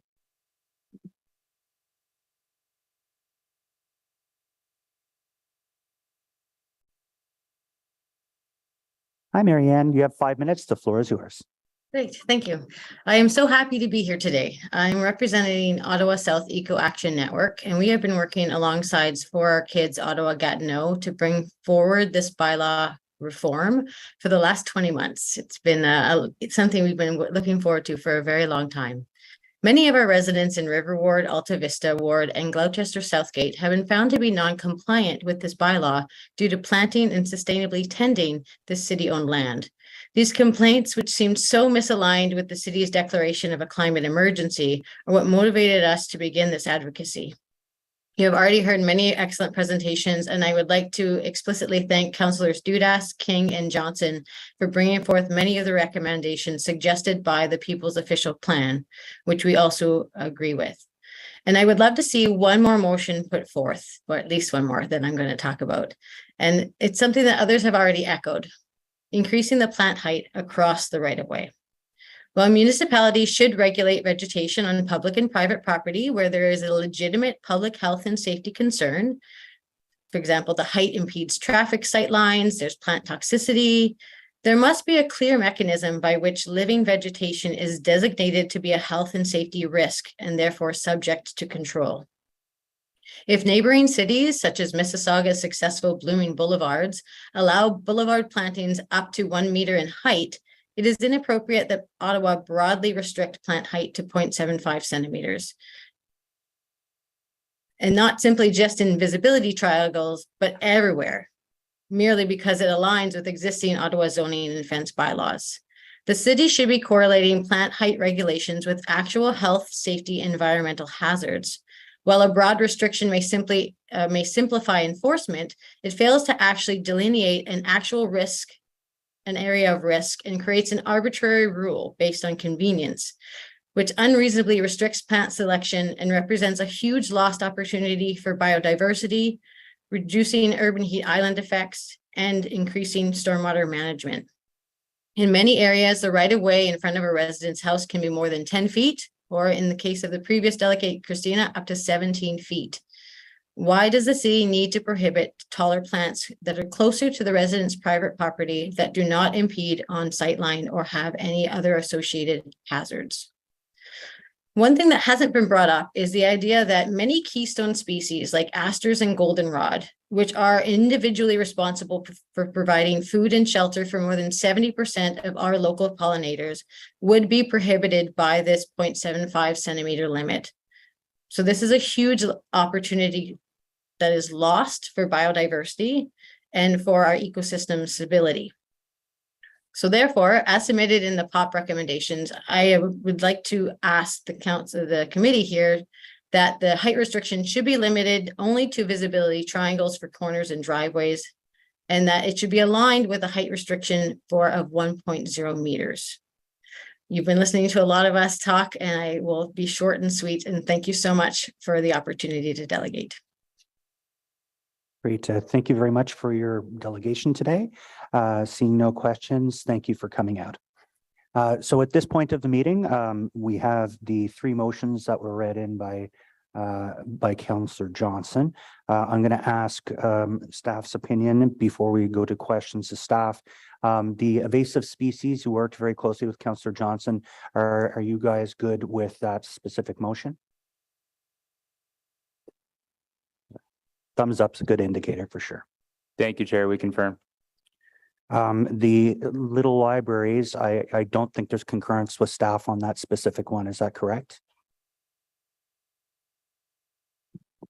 That's correct.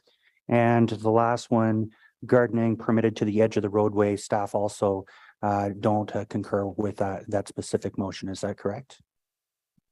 That is correct. Okay. So knowing that in front of us, you can go 5 minutes, ask your questions, and then go back on the board. First up, we have Councillor Gower. Thanks, Chair.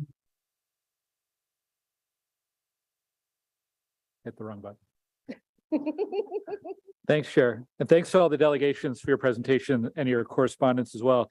In the presentation, this is on the little libraries. It noted that they're only permitted on local roads. And I took the opportunity after the presentation to look up local roads and notice that they exclude all collector roads, which would prohibit a lot of local libraries in my community and imagine others. Can you clarify what you're intending with local roads? Was it intending to not permit them on collector roads as well? Yeah, through the chair, that was the intent, to use the official plan definitions in relation to locals, collectors, major collectors, et cetera. So what we were thinking when we were crafting these in looping back with staff was that given the fact that we were not going to have a permit system and that there was going to be an opportunity, provided there was compliance with the regulations, to go and do these without oversight on a particular case-by-case basis, it would be limited to local roads. This said, if there was a desire to have one on a collector road, then this would be a situation where staff would need to take another look at the particular circumstances, and could come to an agreement with that resident. But there may be further regulations and further agreements that may be required in order to ensure that it can accord with the circumstances on the collector road. Okay, the report notes parking as the concern about restricting it to local roads. Are there other concerns then beyond parking that could be an issue on anything other than local roads? Through you, Chair, was the parking, and also just we were looking at general traffic volumes in terms of, and I say that in a very general sense, in relation to the fact that when you have these little libraries and people visiting them to take books, we wanted to ensure it was limited to a space that wasn't seeing large volumes of vehicular traffic. I'm not convinced it's the right approach, because I think these little libraries are really, the audience or the customers of little libraries are pedestrians primarily. And I'm sure there are people who sometimes pull over to have a look, but I think this is overly restrictive, and I'm going to work on the wording, but I'm going to ask that we take out that restriction or change it, whether we can, anyways, I'll think about that and I'll come back to it. On the trees, there was a question from at least one of the delegations. So the city already plants trees on the right of way. What is the concern about allowing residents to do that on their own? Wouldn't that save city resources, or save, yeah, wouldn't that be a simple thing to allow? Yeah, to answer your question, Councillor, through the chair, I do have a statement from our subject matter experts. So first and foremost, staff, of course, do want trees in the right of way. The city has an existing program for residential tree planting, Trees and Trust, where the city picks the appropriate species and Trees and Trust then helps with tree watering. Trees are, of course, long-term green infrastructure. It's imperative for right species to be planted in the right location with adequate setbacks. The right-of-way has many challenges for trees, including snow storage, salt, and maintaining sight lines, utilities below and above ground that must be protected. Residents may not be aware of upcoming utility and city works relative to proposed tree planting or construction projects that may impact the site. And finally, trees planted in the right-of-way do become the responsibility of the city and need to be included in the city's tree inventory, as maintenance over the life of the tree falls with forestry.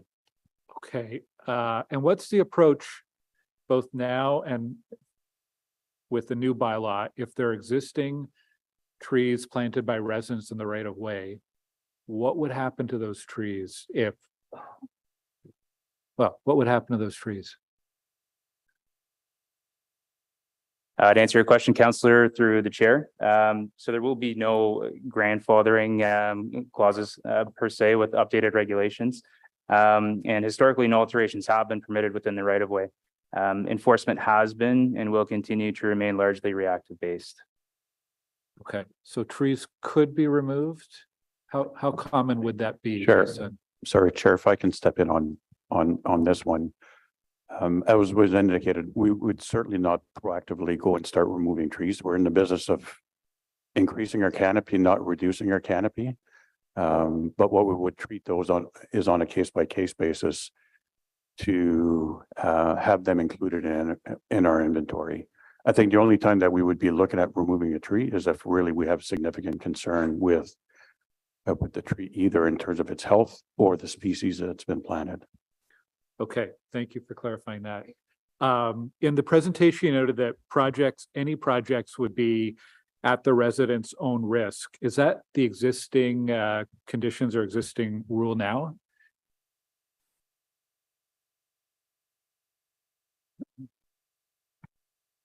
Through the chair, I would say effectively yes, because right now you are not permitted to do anything under the bylaw. So what we are doing here is setting up a program and proposing a program for council's consideration where there are parameters around balancing the operational requirements of the city, our capital program, utility works, as well as the opportunities for gardening within the right-of-way, but recognizing that that space is used for utilities in terms of access, maintenance, new plant, et cetera, as well as the city having operational requirements in order to fulfill. We want to be clear with what we're proposing, that any gardening that's done on city property as a result of needing to balance all of those interests would be, yes, done at the resident's own risk. The city would not be responsible for replanting, but that said, if the city were to come through with a capital program, and in speaking with our utility partners as well, if they were to come through with work, there was no disagreement around reinstating with soil to give the resident the opportunity to replant instead of putting back turf grass or sod. Okay, so I'm thinking of Bell and Rogers when they do utility installations. I think their usual practice is to replace as much as possible any hardscaping, gardens, and so on. So is that something voluntarily they do, or is that required for them to do then? That is wholly voluntary. Okay.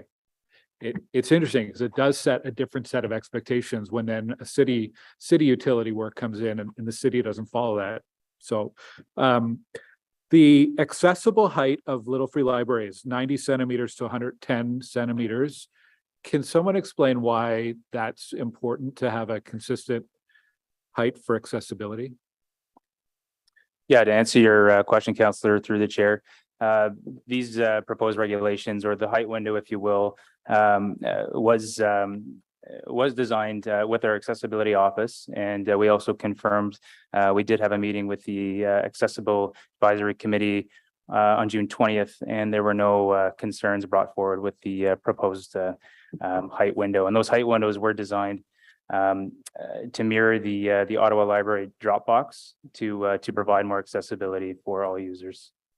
Okay, I'm just watching to make sure we make it as easy as possible and the fewest restrictions as possible, both for the libraries and the gardens, and trying to understand the rationale behind all these, but I may come back on later.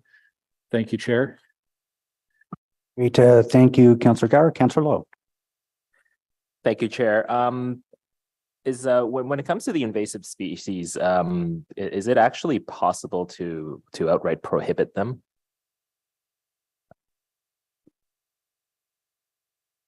Yeah, to answer your question through the chair, invasive species are prohibited under the proposed regulations following the Ontario Noxious Weeds List as well as the Invasive Species Act. And okay, and are there any opportunities for partnerships with people like the RVCA or sorry, the conservation authorities, whether locally or elsewhere in Ontario, to expand the list of native species that we can be promoting or should be promoting? Maybe if you don't mind, Chair, with respect to that question, I would defer back to the motion that's before committee with respect to the invasive species, one of which is that the list would be periodically updated and reviewed by staff. And I think as part of that exercise, staff would be looking to other conservation authorities, et cetera, to inform what those updates might be. Thank you. With regards to one of Councillor Johnson's motions, the one that would permit, the one that's seeking, I should say, to permit gardening right up to the edge of the road where there are no curbs. There are a number of streets like that with no curbs that have a culvert before that curb, right? Before the grass meets the road, right? Sorry, through you, Chair. Could the councillor clarify? Sorry, I didn't catch the last part. Yep. So there are a number of streets where, there is a culvert and then it meets the road. So the gardening would not be permitted in that culvert anyway. So I guess the ultimate question I was going to ask was like, how many streets are there if we pass Councillor Johnson's motion about gardening up to the curb, up to the road where there is no curb? How many streets would actually would residents be able to actually do that on? Chair, that's admittedly not a statistic we have. We could look to try and get that together, but really what we're trying to do here is look at what are the operational impacts in relation to what's being proposed to provide these opportunities. So you touched on, Councillor, the stormwater management in relation to the culverts, and certainly wherever there's ditches, we do not want to recommend any planting within those because of the functionality of those ditches to move the water. When it comes to those that may not have that, as was noted in the presentation, there is a concern in relation to the challenges that would be created in relation to on-street parking and the knock-on effects of that. So admittedly, while we don't have a statistic, there's a generality there on what we're looking to ensure these regulations meet in relation to our operational requirements. Okay, thank you. I framed that question better in my head, by the way. It came out weird. So last question is, one of the public delegations had noted that municipalities are typically released from any liability when it comes to policy decisions or policy changes. However, utilities have like that legislated right to access their utilities within the right of way. If one of our policy decisions, let's say we decide to allow trees, for example, if one of those policy decisions end up impeding their access or actually damaging their assets, can the city be open to liability that way? Chair, I'm gonna provide an answer, and then I'm gonna look to my colleagues in legal maybe to layer on. But I'll say it's difficult to identify liability without the particular case-by-case circumstances in a situation. But what I will say is that whenever we affect the above-ground access for utilities below ground, there is always a risk that the city is either running contrary to its agreements with those utilities or running afoul of the legislative rights of those utilities.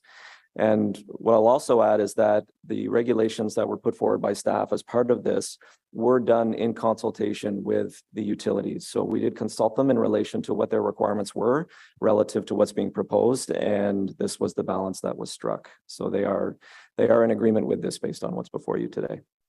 And Okay, if thanks. oh, sorry, Councillor. No further comments from us, Mr. Chair. Thank you. Good, thank you. Councillor Johnson did want to respond because you did include her name in your discussion. Thank you. I just wanted to clarify that the motion before you in no way is advocating for gardening in ditches. I understand that is prohibited for stormwater management reasons, and that would be expected to be continued. Thank you. Great, thank you. Councillor Bradley. Thank you so much, Chair, and thank you, staff, and to all the delegates today for their presentation. I just wanted to follow up quickly on what Councillor Johnson's motion is with respect to gardening right up to the curb. There are many streets in Gloucester Southgate Ward that do not have sidewalks, that also do not have swales, because we have an internal sidewalk system through the Greenboro pathway. Could staff maybe just elaborate on what their concerns are with gardening right up to the curb in neighborhoods like that where we're not affecting any type of stormwater management? Particularly, I thought I heard a comment around its implications on street parking. So if you could just elaborate on that, that would be helpful for me. Thank you. Thank you, Councillor. Through the chair, and some of this was highlighted in the presentation as well, but the shoulder area is used by pedestrians as well as motorists for parking where legally permitted. By maintaining that 1 meter setback requirement from the roadway edge to a residential gardening project, the shoulder area will then remain intact. On streets where a curb exists, shoulders have already been built into the roadway design up to the curb, eliminating the need for a further setback requirement. It may cause traffic issues as well on narrower roadways, resulting in concerns from residents and triggering the implementation of new on-street parking regulations, including that possibility of no parking provisions, should we allow residential gardening projects right up to the edge of the roadway. Thank you. Okay, thank you for that. My next question is, a lot of delegates today spoke about their desire to see us allow the planting of consumables or edibles in the right of way. And I know that staff are going to be doing a sort of a landscape scan of what other municipalities are doing. And I just want to understand the timelines around that. Is the intent to come back to committee, with recommendations, or are we delegating authority today to staff to implement something should their landscape scan suggest that we could allow consumables in the right of way? Thank you, Councillor Bradley. I'm just going to answer because I've been chatting with OPH. So they have actually requested that Public Health Ontario undertake that review. And so we haven't heard back from them yet about a firm timeline. And obviously we can't direct them to adhere to a firm timeline, but we're hopeful that it'll come back before the end of the year. And I can follow up once we do know what that timeline was. We just didn't get confirmation before this meeting. Okay, and then the second part of that is, will Ontario Health come back through committee, or how will that process work? That is a good question. They will be reporting back to Ottawa Public Health, but it could, let me get back to you on that. When I make my comments, I'll get clarification. Thank you so much. It's just interesting with the one delegate that said that the right of way was 17 feet into her property. I wonder if there would be any flexibility to prohibit food growth. I think there was another delegate that had said, they would be satisfied if perhaps that first meter we don't allow food because of considerations with salt, with winter operations and so on and so forth. But 17 feet into the property seems pretty restrictive. So hopefully when the landscape scan comes back, we can be a bit more flexible on that, because it's an important part of addressing food security in our community. Thank you. Great. Thank you, Councillor. Councillor Troster, actually, Councillor DeRose had his hand up physically and then got his little electric hand up. So did you want to go ahead, Councillor DeRose? Sure, Chair. Thank you for that. This file kind of reminds me of that old politician saying, tell me where the people are going and I will figure out how to lead them, right? I think there's already, certainly in my ward, a lot of so-called non-compliance of the policy, and it's done in a way that I don't think causes a lot of friction with the neighbors. And I think that's overall what we're trying to achieve with this policy. I'm wondering what kind of data do you have on the non-compliance? Do you have any idea in terms of how pervasive is the plantings in the right of ways? I'd have my own rough idea based on knocking on a lot of doors, but I'm curious if we have any data. To answer your question, Councillor, through the chair, we do not have that data. And are we, given that it is, I think, already pretty widespread, and we have kind of a look the other way policy to some extent, are we anticipating that our calls to bylaw would go down as a result of this, since it would be more of an enabling policy? To answer your question, Councillor, again through the chair, in my conversations with other municipalities that have updated their bylaw regulations, they did not generally see an increase in service requests. I cannot comment if there was a reduced volume of service requests, but certainly not a notable increase. Okay, thank you. I see some of the brass here. Yeah. Thank you for the question. From bylaw and regulatory services perspective, we hope so. Again, you've alluded to sort of the look the other way policy. Obviously, staff have indicated that we are very reactive based. This is, from our perspective, normalizing some of our enforcement practices already that we do undertake when approaching these types of calls. So hopefully the goal here today is to formalize that process. Okay, thank you for that. Thanks for coming forward. Wonder if you could just speak to, heard some delegations talk about allowing structures and what have you, saw some photos there. And I assume that the reasons for this is that we don't want to have an impact on the drainage. And if you're new to council, those drainage alterations are horrific in terms of creating conflicts between neighbors and try to sort through. So I can understand if that's the thinking that, you know, we want to enable this, but again, to start to allow structures and what have you, potentially might get into drainage issues that again will set this up for failure. So just want to get some idea in terms of that restriction, please.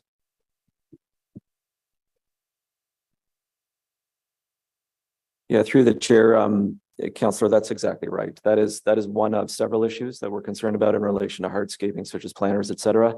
It's not just drainage, but it's also below ground access. So our right of ways, and particularly that grass boulevard, has historically and continues to be and will be in the future used for underground utilities such as gas, telecommunications, hydro, et cetera. And access to those areas needs to be maintained. And what we've tried to do here is propose a balance between opportunity for gardening while not restricting those below grade access requirements, as well as, to your point as well, not impacting the drainage issues as well on properties. Yeah, I appreciate this this work and that approach. I want us to succeed, and I think we've, despite some of the criticism, I think we've really created the conditions for success here, which is what we want. And there's no reason why we can't revisit this, but I think this is a big step forward for us. And again, I think the conditions are for success, or not just in one part of the city, but across the city. Thank you. Thank you very much, Councillor. Councillor Troster. Thank you so much, Chair. I'll keep this brief because Councillor Bradley asked a lot of my questions. So I am glad to hear that we will hear soon about regulations in terms of growing food from a public health perspective, because I do agree that it's important. And I have lots of neighbors with front yard gardens who probably don't even know that they're violating the right of way. So I'm glad to hear that right now the intention is not to crack down. It's on a case by case basis. So I would like anyone who's watching this to know that the city's not going to come tear up your vegetable gardens. That's absolutely not our intention. I also happen to I'm a terrible gardener, but I do have a little free library. I've had one for years. It's very popular. And I am also probably on the city right of way and had no idea until now. Just to clarify, because I'm seeing what I think is some misinformation online, the intention is not to force people to remove their free libraries for the whole winter. Am I correct? It's just in cases where there's a collision or a problem with the snowplow? Through the chair, it's not a requirement, but it will be a request in order to ensure we don't impede winter operations. And certainly to your point, Councillor, where there are those that do become a real operational challenge, then we will be pursuing on a more individual basis the removal of those or the moving back, depending on the scenario. Okay, I guess it depends where in the right of way it is, because mine is close to the sidewalk and not to the road. It's never been an issue. The snow just gets piled up around it. So you're saying you're not going to require people to remove them in the winter? That's correct. As has been noted through some of the delegations, Chair, a big part of this is education. A big part of this is awareness and understanding, and we've heard that from committee members as well. So in line with the regulations that staff have put forward today for your consideration and councils, will also be matched with an education component on the website where we will be making it clear to help people understand what their obligations are and what too are the city's recommendations to ensure that when you're doing these things within the city right of way, they're not going to impede city operations, such as what you're speaking to in relation to the little free libraries. Okay, I guess my concern and the concern of many of the delegates who came here and a lot of us around the table is this is intended to formalize a more relaxed approach, which was already happening in practice. I think the concern is that by writing some of this down may actually create more regulations and make it more difficult for people to do what they're already doing. And I'm not sure of a way around that, but I do support Councillor Johnson's amendments. To me, they're just common sense. And if the intention of these regulations are to formalize what people are already doing, in cases where it's not interfering with city operations, I don't see the harm. So thank you so much. Great. Thank you, Councillor. Councillor Devine. Thank you, Chair. So whenever we have a committee meeting where the number of delegates exceeds the number of committee members, it puts a little pressure on me to make me wonder, are we truly getting this right? So I am glad that we're making some change here, but it does feel that we're not fully seizing the opportunity before us. It feels like the potential for risk and the potential for risk to impede city operations is getting in the way of setting policy that fully embraces the opportunity. The opportunity before us is for the city and its residents to work in partnership where common sense can prevail in making the best use of one of our greatest public assets, the right of way. And while I do respect that staff and my colleagues as well, many of us are aiming to be careful, it does feel that our concern over the potential for residents to make mistakes is possibly leading to a bigger mistake, which is to not seize the full opportunity before us. Specifically, it feels like the opportunities that we're missing are for increasing our biodiversity, for local food production, and for tree planting, all of which are established priorities for the city. So I just want to zero in on a few of those. On the subject of biodiversity and gardening, and this speaks to Councillor Johnson's motion on curb restrictions, I'm just going to provide an example of why I think we need to move past this culture of restrictions. In my ward last week, a resident emailed me to let me know that her naturalized garden, which she had been working on for years, it had been mowed down to the ground by a resident across the street without their permission.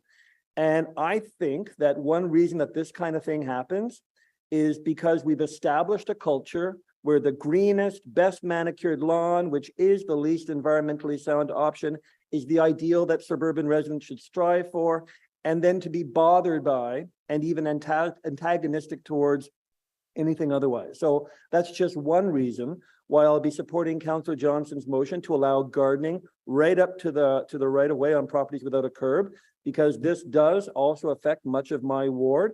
And I don't wish to prevent tens of thousands of my residents from getting on board with Team Ottawa and from, achieving the potential benefits here should they desire. On the subject of height restrictions, not to reiterate what we just discussed, but I am trusting that bylaw is going to be exercising all of the discretion at their disposal to only ever enforce this new restriction in cases where there's a genuine risk to safety. On the subject of food production on the right of way, so I just want to zero in on this a little bit. This is a big one for me. So I can understand that there are some concerns based on what we don't yet know that may be delaying any action that we take on allowing food production in the right of way. I also understand from the conversations that I've had with you that staff is open to the potential for revisiting this question, but that I believe Ottawa Public Health and or Health Ontario we're waiting on some information. So although I think you just addressed this matter a little bit, can you please elaborate on what is the information that we are waiting on?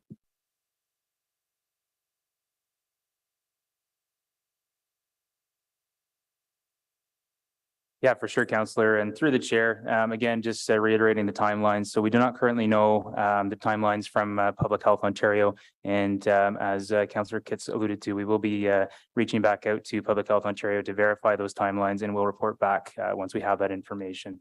And I do have a statement here from Ottawa Public Health as well that I can read in addition to what I presented earlier. So I'll share that with the chair and the group now. Ottawa Public Health staff has reviewed the pros and cons of growing consumables, e.g. produce such as fruits and vegetables on city right-of-way lands. It did not easily find any evidence base for making a decision to support a position to either permit or discourage this activity. As such, we have requested Public Health Ontario, an agency that provides scientific evidence and expert guidance that shapes policies and practices for a healthier Ontario, to undertake a scan of other municipal positions on growing consumables in right-of-way lands and determine if these decisions were evidence-based, which as such could inform risks and benefits for the City of Ottawa use and care of roads bylaw. It may be that no evidence is available to quantify risks and benefits. However, this scan can only assist Ottawa residents and decision makers as this activity is considered. Okay, thank you. So as I understand it, Ottawa Public Health doesn't have a stand for or against just yet, waiting on the province. Based on your understanding of the back and forth and the timeline, does this mean that within this term, there'd likely be an opportunity for us to revisit the question of growing food on the right of way? Chair, the short answer to that is yes. And staff will be coming back to address this issue based on the information that we do receive from Public Health Ontario before the end of Q2 next year. So what will you be bringing back before Q2 of next year? A revisiting of the issue of whether or not the prohibition on food should remain or whether it should be opened up in the bylaw based on the information we receive from Public Health Ontario. Fantastic. A lot of things happened the last half hour. So that bypasses my other question. So, because I was going to be asking of whether or not you could bring such a timeline for this revisitation to next council. Thank you for your busyness over the last 20 minutes. Does that mean that we can, would you take a direction from committee, however that works? Could we commit to a revisitation of this policy of food production by that date? Can we put that into the recommendation right now? Would you take that direction? We would take that direction, yes. Hey, we got a direction. Because I love having a firm deadline. I love that. I think food production is an important issue. I am very, very happy with the fact that in your presentation, you referred to being open to review. Thank you for whatever happened over the last 20 minutes.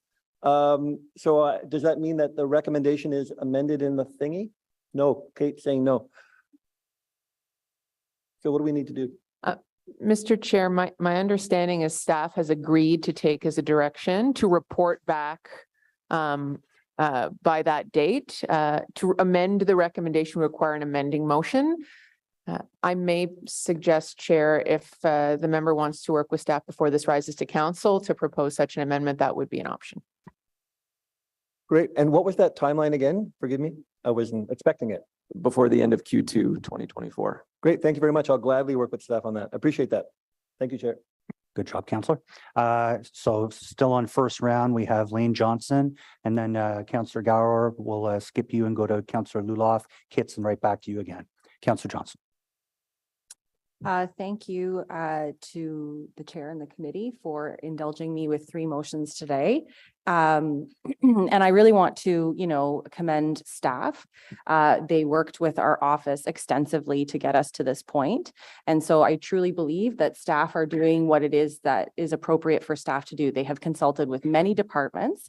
They have brought together those departments' recommendations in a report that comes to committee. And then it is up to us to review sort of the sum of all these parts and do a check as to whether or not this would work for residents. And in this case, of the 3 motions, 2 are not staff supported, but I would like to make my case as to why we should have support around the table today. So I have put forward a couple slides. If we could get those pulled up, that would be tremendous. But as it says in my motion, in the outer urban ward, we do have residents who have a curb, a raised curb.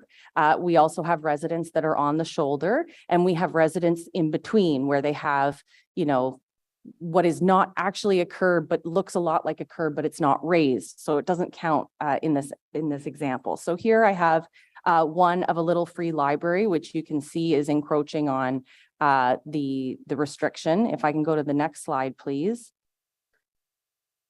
Here I have, a garden that is coming up to the shoulder. So again, would not currently meet the restrictions proposed. And may I have the final slide, please? Again, so here's ground cover that's coming up to what is a curb, but not a curb. And so in that case, again, we wouldn't be meeting the current criteria. So what I'm trying to demonstrate with these slides is that we do have people who are participating actively in the beautification and naturalization of their spaces.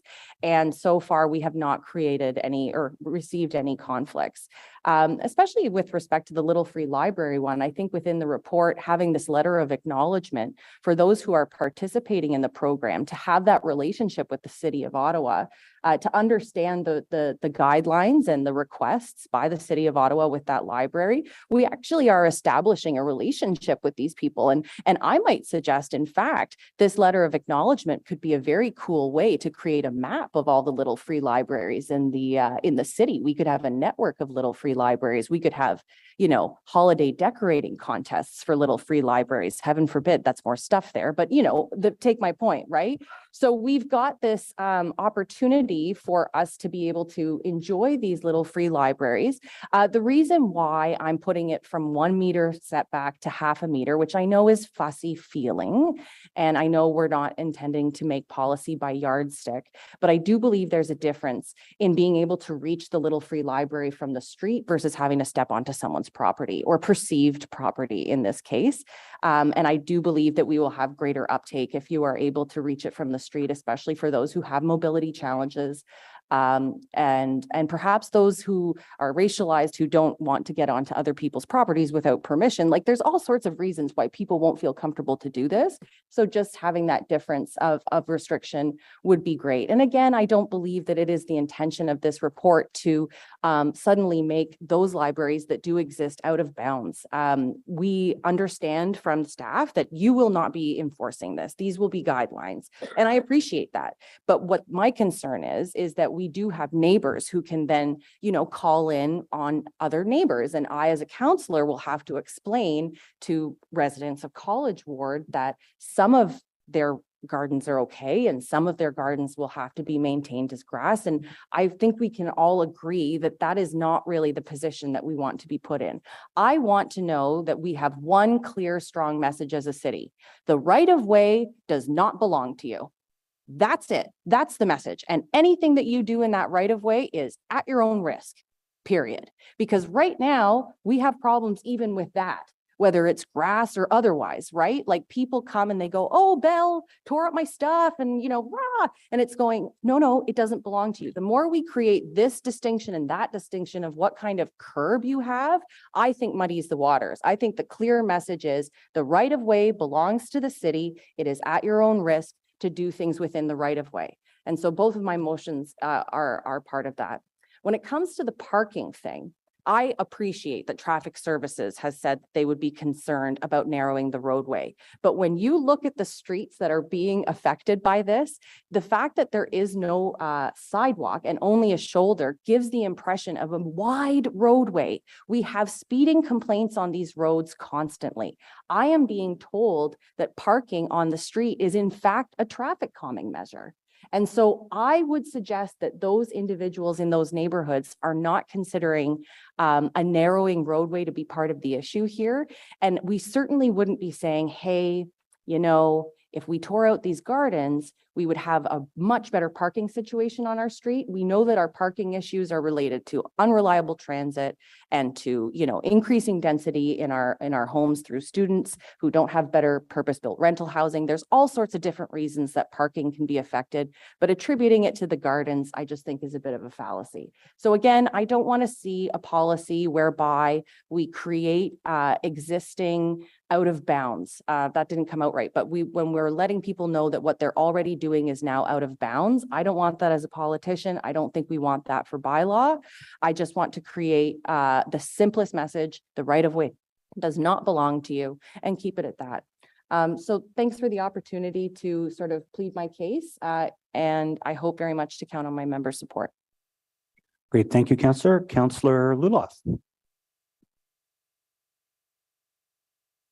Thank you very much, Mr. Chair. It's been a great discussion today. I'm very pleased to hear so many delegations in support of the work that staff have done on this.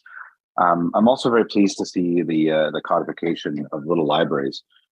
As somebody who cares really deeply about literacy and the promotion of intellectual freedom, I think that little libraries are awesome. Just a small request to people that have little libraries on their front lawn: just please don't jam them full of Diana Gabaldon and Danielle Steele. That's just a matter of taste and entirely subjective. But if you do find a book that you like, maybe pick up the rest of the series at the Ottawa Public Library. And if you run out of books, consider supporting the Friends of the Ottawa Public Library. I'll try to keep the bases of these as light as possible, though, and think of the poor workers that have to move them when they are working in the right of way. Perhaps that's something that Sam can look at. And I'll end my commercial for the little libraries by letting you know that if it's out there, it's also in the Ottawa Public Library. So I think that these all sort of support each other. I do take some exception to some of the assertions that I heard today regarding planting trees in the right of way. In fact, the city of Ottawa will plant a tree for you for free in your right of way if it doesn't obstruct any of the utilities. They'll come by and they'll check utilities for you and give you a free tree. And they in fact they give you a menu of trees that you can choose from. And many of these trees provide you with edible fruit. So this is a wonderful way to increase food security, tree coverage, combat climate change, and also soak up some of the excess water that comes down and doesn't overload municipal infrastructure on your right of way. I'm looking at my window at a tree that was planted by the City of Ottawa, Trees and Trust, and they always speak to my neighbors, perhaps who have lost them to the ash borer. I noticed that my daycare didn't have a tree on their front lawn in Gloucester Southgate Ward, around the corner from a little library, by the way. And they spoke with their neighbor, and within 3 weeks of them filling out the form on 311, there's a new tree planted on their front lawn. So there's lots of opportunity, with the city's help and completely free to have edibles growing in the right of way already under the Trees and Trust program. And I hope that, because we've had so much interest in this discussion today, that people log on to 311 and order a tree and trust if they don't already have one in their right of way. It goes to solving quite a few of the problems that I spoke about earlier. Thanks, Mr. Chair. Thank you, Councillor Vice Chair Kitts. Thank you, Chair. Again, just as Chair of Ottawa Public Health or the Board of Health, I do want to thank all the delegations that came out and spoke so passionately about consumable planting. Ottawa Public Health, of course, does support efforts to reduce food insecurity, but I do think it's a prudent approach to do a scan of other municipal positions. And now we have a timeline, which is great, and confirmation that it will come back to committee before long. So more discussion on that. So I am trying to understand the opposition to the motions we have in front of us. So with gardening all the way to the curb, you're concerned that it will prevent people from parking partially on the right of way, that would then reduce the width of the road and impede traffic flow. I'm understanding that correctly? That's part of it? Through the chair, to a yes, I would qualify one statement by the councillor, and that is it doesn't necessarily reduce the road width. It just reduces the space available for parking. And the result of that is you have people parking more so on the asphalt roadway. And when they're parking that way, there's a risk that will then impact the flow of traffic. And by extension, if people are becoming concerned about the flow of traffic, there will be calls to remove the on-street parking as a result of that. Okay. So it's a knock-on effect, if you will. Right. Okay. And because I'm thinking about my own road, which doesn't have a curb and it's very wide. So roads that do have sidewalks, are they typically less wide than roads that don't, or does it completely vary? Forgive me, Chair, just to clarify, do you mean roads with curbs? Well, yeah, curbs, yes. Okay. Curbs, sorry. Generally speaking, curbs or sidewalks. when you have a curb accounted for as part of the cross section of that road, the factoring of on-street parking has been taken into as part of the construction where the curb delineates that extent. Where there is no curb, it's the reliance on the shoulder to allow vehicles to pull off a little bit in order to not block the flow of traffic through. Okay, so there's a difference in width. Correct. Yeah, okay. And for the little libraries being closer to the road, I know you said it could impede city operations. Can you walk me through sort of a practical example of that? Like what is it that you're, maybe that's an Elaine question, but what operations would be impeded by the library being a bit closer? Chair, there's probably a couple of areas. One is, and I wanted just to take a step back about the width issues to be able to address Councillor Johnson's concern at the same time. When there's no curbs, basically the paved width is about 7 to 7.5 meters along the road. So we kind of rely on that shoulder for one, stability for the edge of the road. There's a parking issue, but there's also, that's often where people are actually walking, especially when there's no sidewalks, because typically if there's no curbs, more than likely, there's also no sidewalks along that road. So it just allows that, frees up that space for that to take place. So we're trying to maintain as much accessibility as we can. Parking being one, but also basically accessibility, because we know that those areas where there's no sidewalks, that's the only safe place that people can walk on. So that's probably one of the main concern that we also have. Okay. And then on the libraries. Yeah, and that applies to libraries. Having the libraries too close, again, where there's no curbs, basically it means that we're pushing that library even closer to the travel portion of the road. So by trying to keep it a meter from the edge of the road, at least it clears up basically that shoulder space from the roads. Okay. Okay. Okay, I'll move on. So I do think we might want to think a little bit about more proactive communication, education for residents on this. You know, and this might already be in your plans, but giving counselors definitely a sort of a whole suite of communications. So to put in our newsletter, on our social media, leveraging City of Ottawa communications channels, because I do want residents to go into this sort of eyes wide open. And similarly, have we given any consideration to engaging with the landscaping industry? Because I think some of the strife could be avoided if, you know, you hire someone to do your landscaping and they say, oh, actually, did you know that these are the rules? I've certainly seen that when it comes to hardscaping. People assume that because they've hired a professional that they know all the rules, when that's not always the case. So is that something that you've looked at, or something that you'd be willing to maybe undertake? Yeah, through the chair, our intent is to blast this out through every possible channel we have available to us, and to have those educational materials available as well, to your point, Councillor. And we'll certainly provide counselors with all of the suite of tools you'd mentioned as well, to help make this a success, because that's our intent. When it comes to the landscaping community, the short answer to the councillor's question is yes.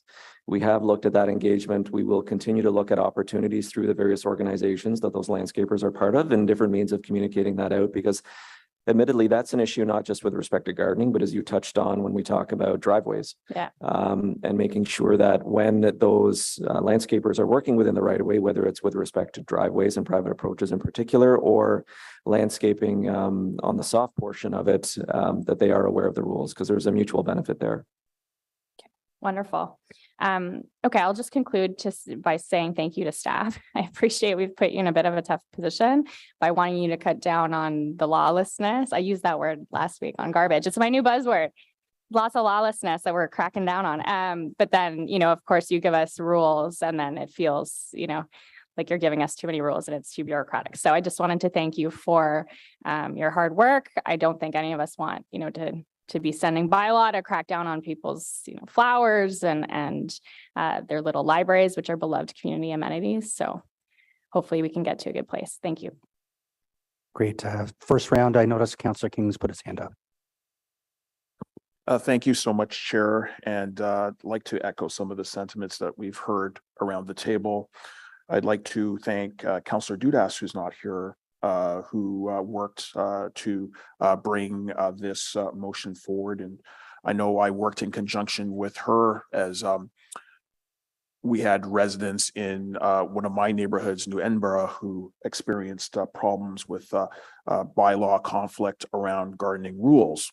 So I think it's important that we move forward with clarification.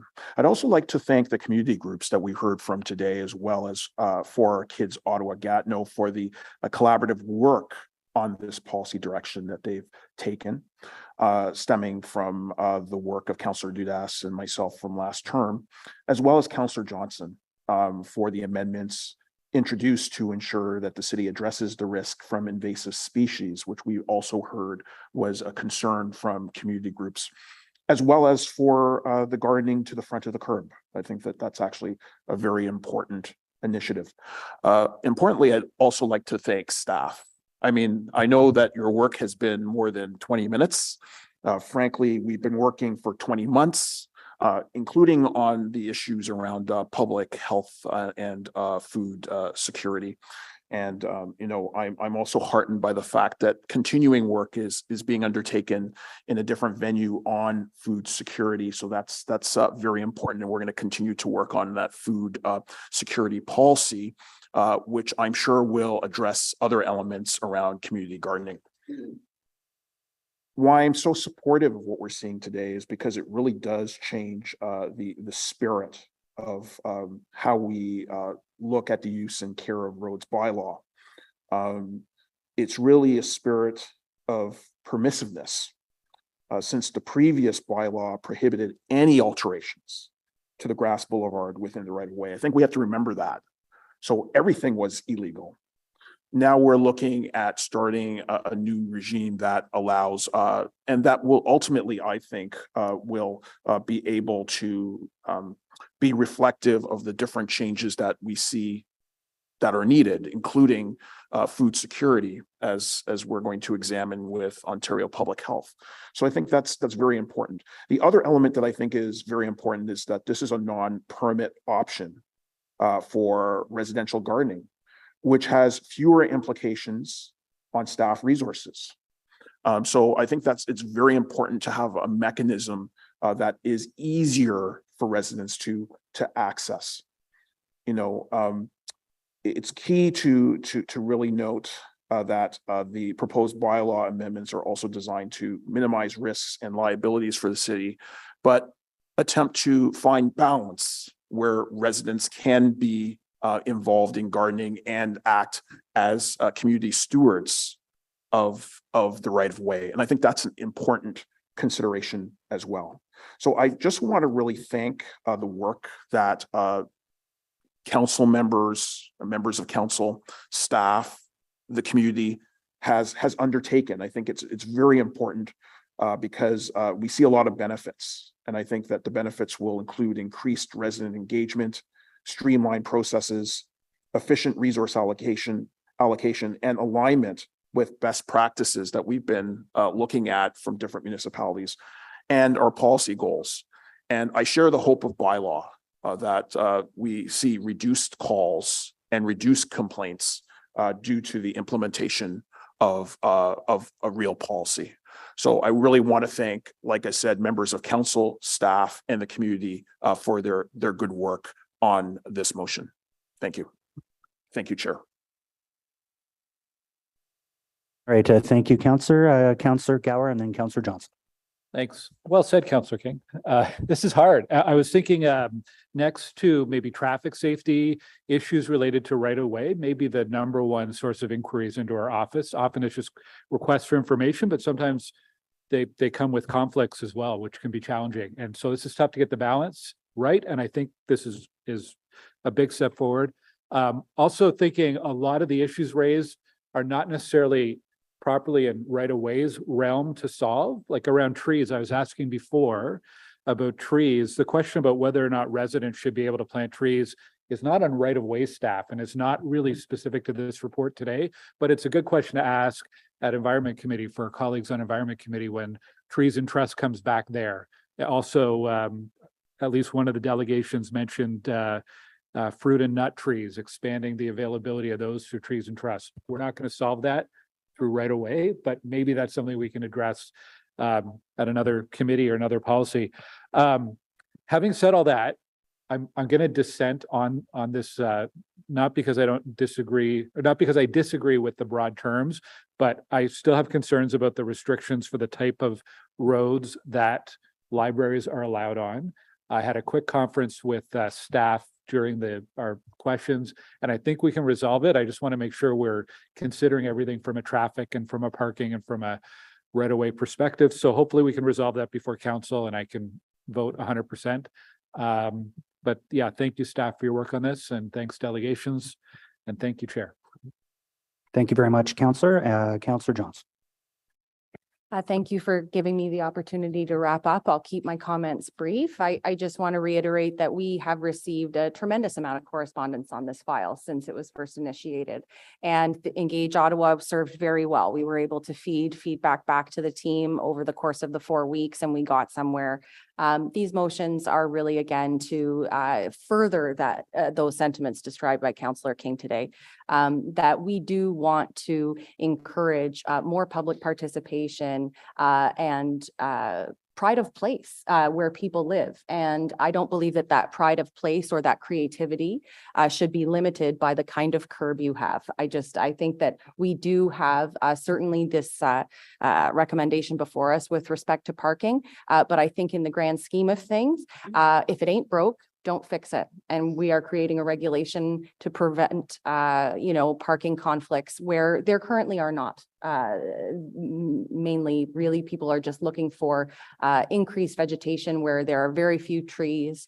We've had a lot of infill there. These are wide roads, and that visibility or that perceived wide road creates real speeding issues. So I think actually these gardens go a long way to creating more placemaking, slowing people down, giving neighbors the opportunity to connect with each other. And I really appreciate all of the constructive comments around the table today. And again, I very much hope I have your support. Thank you. Great. Thank you very much, colleagues. And just before we go to the vote, I'll add my 2 cents. First of all, when Laura introduced this, it was actually to be able to, and Councillor King, it was because we saw the need to be able to add to our right of ways. And it's great that we've had a robust discussion about people want more and more and more. But I think this is a good first initial step, and staff have worked extremely hard on this. They're just presenting us what we asked for. They're coming back, and where they see concerns, they're expressing it to us. There's a few other situations over 13 years and a lot of gray hair where after every snow season, we get calls right now for grass being ripped up by snow plows, no fault of their own, and then we have to go back and reseed everything. I can only imagine if there's a garden. I know people, we can say it's their own responsibility, but we all know as counselors, you're going to get that phone call that says, fix this, you're my counselor. So for that reason, I won't be able to, unfortunately, support going right to the roadway. I do support the invasive species. You work very hard with staff on that. I think people are quite happy with that. And the little libraries, it's funny because when I was the former chair of the library board, it was all the buzz and there was questions about little libraries. I'm glad to see how far they progressed, but I also am wise enough to know, and it sounds like we're not going out like the Gestapo. We're not going to go say, take that down. Councillor Troster, you're too close to the roadway, but this is for educational and future little libraries to ensure that people don't ding their doors or they have problems with the streets. So I will not be supporting that as well. So I'm going to say for the invasive species, I think we're unanimous in support. So is that item carried? Great. The little library, I'm going to ask for a recorded vote on this one. Committee coordinator. Councillor Lulaw. Mr. Chair, please, we've got several motions in front of us. Can you just remind us which motion this is, please? Oh, thank you very much, Councillor Luloff. This is the little library's distance to the road edge. That's the one. This is a change. This is a change from the staff report, allowing it to be closer to the road's edge. That's correct. Councillor Lulaw. No. Councillor Dudas. Councillor Gower. Yes. Councillor Johnson. Yes. Councillor Devine. Yes. Councillor Bradley. Yes. Councillor Troster. Yes.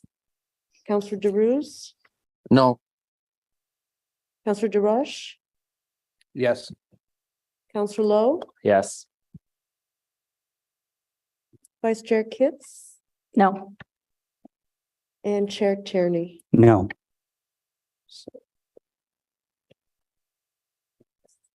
7-4. 7 yeas, 4 nays. Great. So that will carry forward to council. The next one is related to the last Johnson motion is going right to the road's edge, where there's no curbs that currently exist. I'll get the clerk to do the recorded vote. Councillor Lugoff, No. Councillor Dudas, Councillor Gower, Yes. Councillor Johnson, Yes. Councillor Devine, Yes. Councillor Bradley, Yes. Councillor Troster, Yes. Councillor DeRuse, No. Councillor DeRush, No. Councillor Lowe, Yes. Vice Chair Kitts, Yes. and Chair Tierney. No. So that's 7 yeas, 4 nays. Thank you. And on the actual report itself, is that carried? Carried.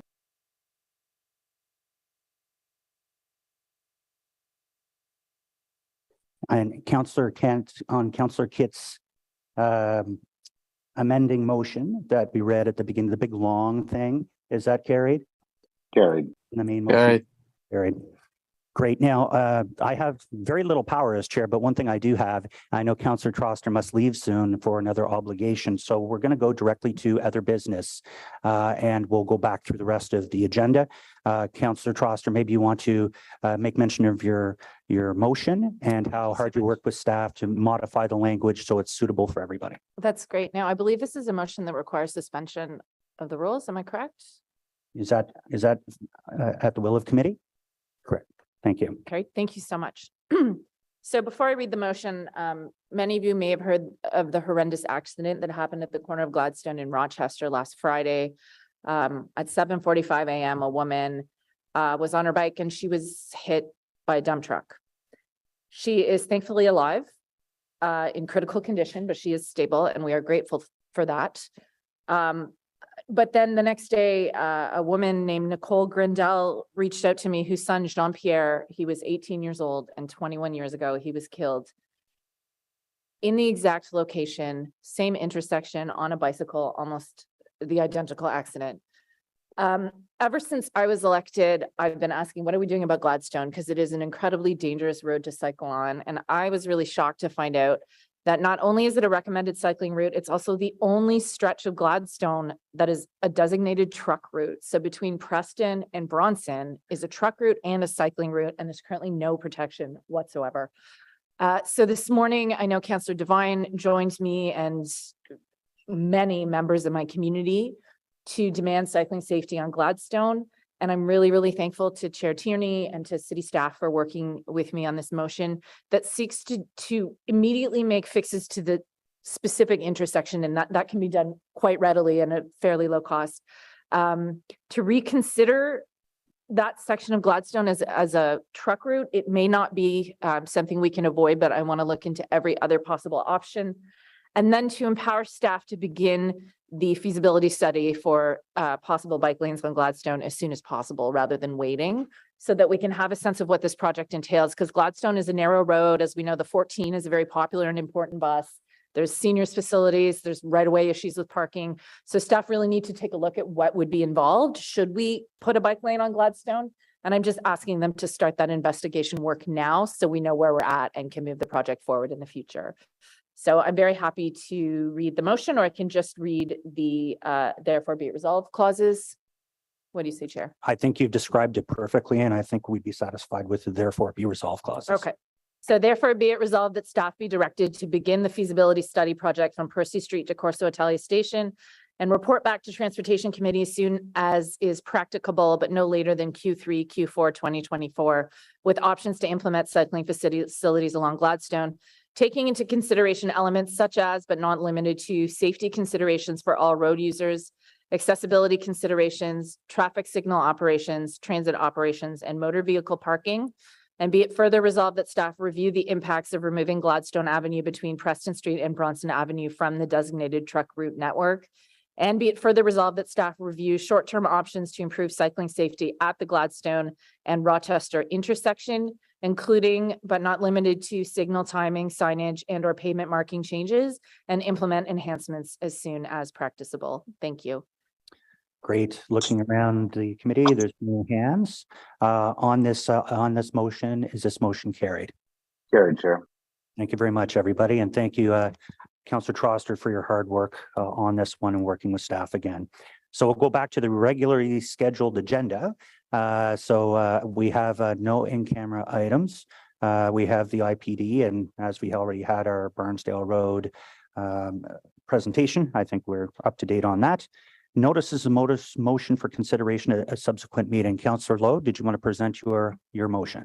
Yeah, so there are a lot of whereases, and I won't give you the tour of the ward through that method. So in summary, there is a left turning, there is a bus only left turn lane from westbound Strander Drive into the Nepean Woods Park and Ride. And the issue right now is, so one, Nepean Woods is obscenely underused due to its location, due to surrounding area park and rides with higher capacity and better transit service. So one of the transit priority measures there actually introduces conflicts in traffic movements, and has been, which have been there since 2015, since the signal was introduced. So this motion aims to close the exclusive bus lane and remove the traffic priority signal so that all the left turning traffic gets combined into one lane to eliminate those conflicts. So therefore be it resolved that the exclusive bus only left turning lane into the Nepean Woods Park and Ride on the westbound Strandherd Drive onto Crestway Drive be decommissioned until transit and traffic use and flows warrant its re-implementation. Be it further resolved, the exclusive bus only left turn lane into the Nepean Woods Park and Ride on the westbound Strandherd Drive onto Crestway Drive be hatched off by appropriate road markings, leaving only one left turning lane, thereby combining all west to south left turning traffic to a single left turn lane.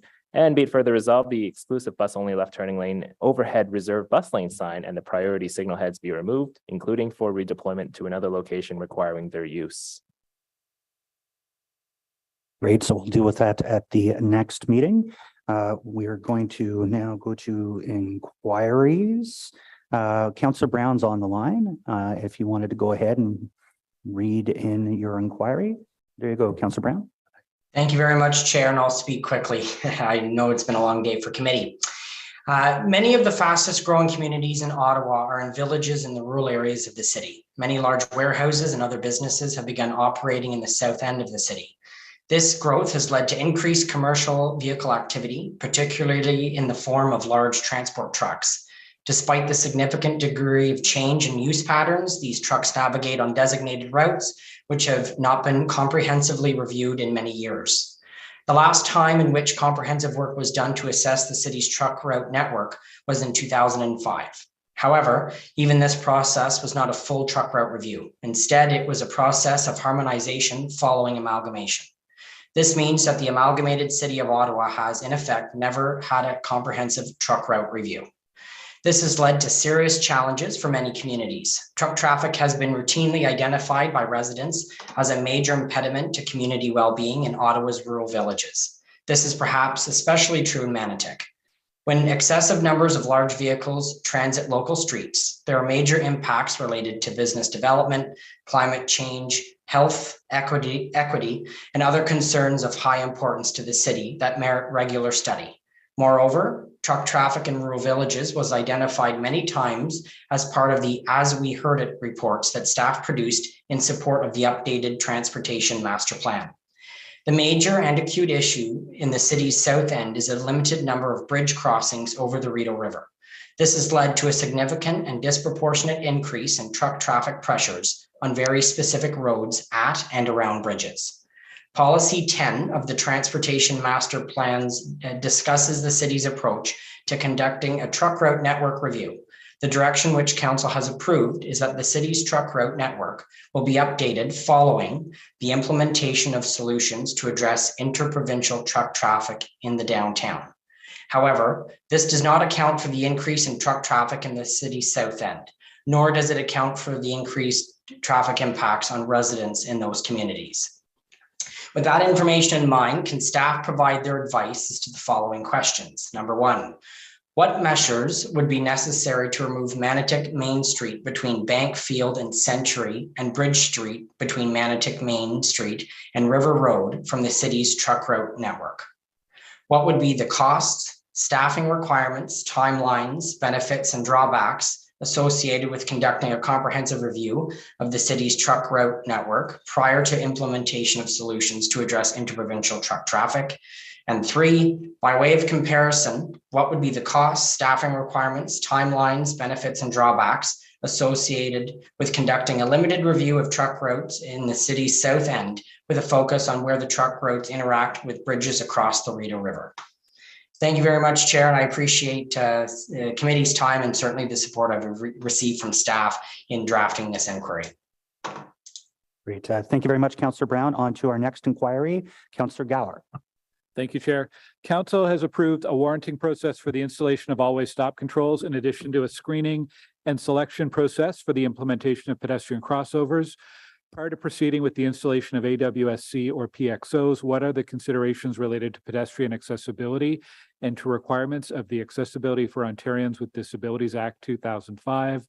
How does meeting AODA requirements impact the existing council-approved policies? Great. Thank you, Councillor Gower. We'll go to, I actually have an inquiry. The Queen Elizabeth driveway is a critical link to the city's transportation network, spanning from Laurier Avenue to Preston Street. The driveway connects Ottawa's downtown core with nearby residential neighborhoods and also hosts morning and afternoon commuters due to the connection to Prince of Wales Drive and communities in the south of the city. Over the summer of 2022, from Canada Day to Labor Day, the National Capital Commission closed 24 hours a day, 7 days a week, the Queen Elizabeth north of 5th Avenue and regular traffic in favor of active transportation. Historically, there are approximately 10,000 vehicles that travel on Queen Elizabeth driveway in the area of 5th Avenue. With the closure in place, these motorists had to use alternative routes to complete their travels. Once again, in 2023, the National Capital Commission plans to close the Queen Elizabeth driveway north of 5th Avenue 7 days a week from 8 a.m. till 8 p.m. from Canada Day to Labor Day. As a result of these closures, the City of Ottawa collected traffic volumes pre and post closure in 2022. Can staff prepare a response for September's Transportation Committee meeting that will provide information on traffic, pedestrian, cycling volumes with the closures in place, and also provide details of the impacts to the closure on adjacent residential communities south of the Pretoria Bridge and emergency services? Thank you. The next inquiry is Councillor DeRose. Thank you, Mr. Chairman. Does the National Capital Commission's unilateral decision to change the transportation status of Queen Elizabeth Drive impact the City of Ottawa's legal obligation to winter maintain the federal roadway in perpetuity, as is the current pre-amalgamation legal agreement? Can city staff further advise what, if any, legal or operational impacts the NCC's decision may have on the City of Ottawa? This examination would include how such a move may affect the city's existing legal obligation to maintain this federal roadway and associated assets in perpetuity in accordance with the pre-amalgamation agreement to do so. Thank you. Great. Thank you very much. And I believe that's all of our inquiries. I can't believe it. I'm looking here. Inquiries, other business. We're moving on to adjournment. I want to thank everyone for helping me contain this goat rodeo today. But we got through it and we had some great discussions. Our next meeting will be tentatively scheduled for August 24th, 2023. Meeting adjourned.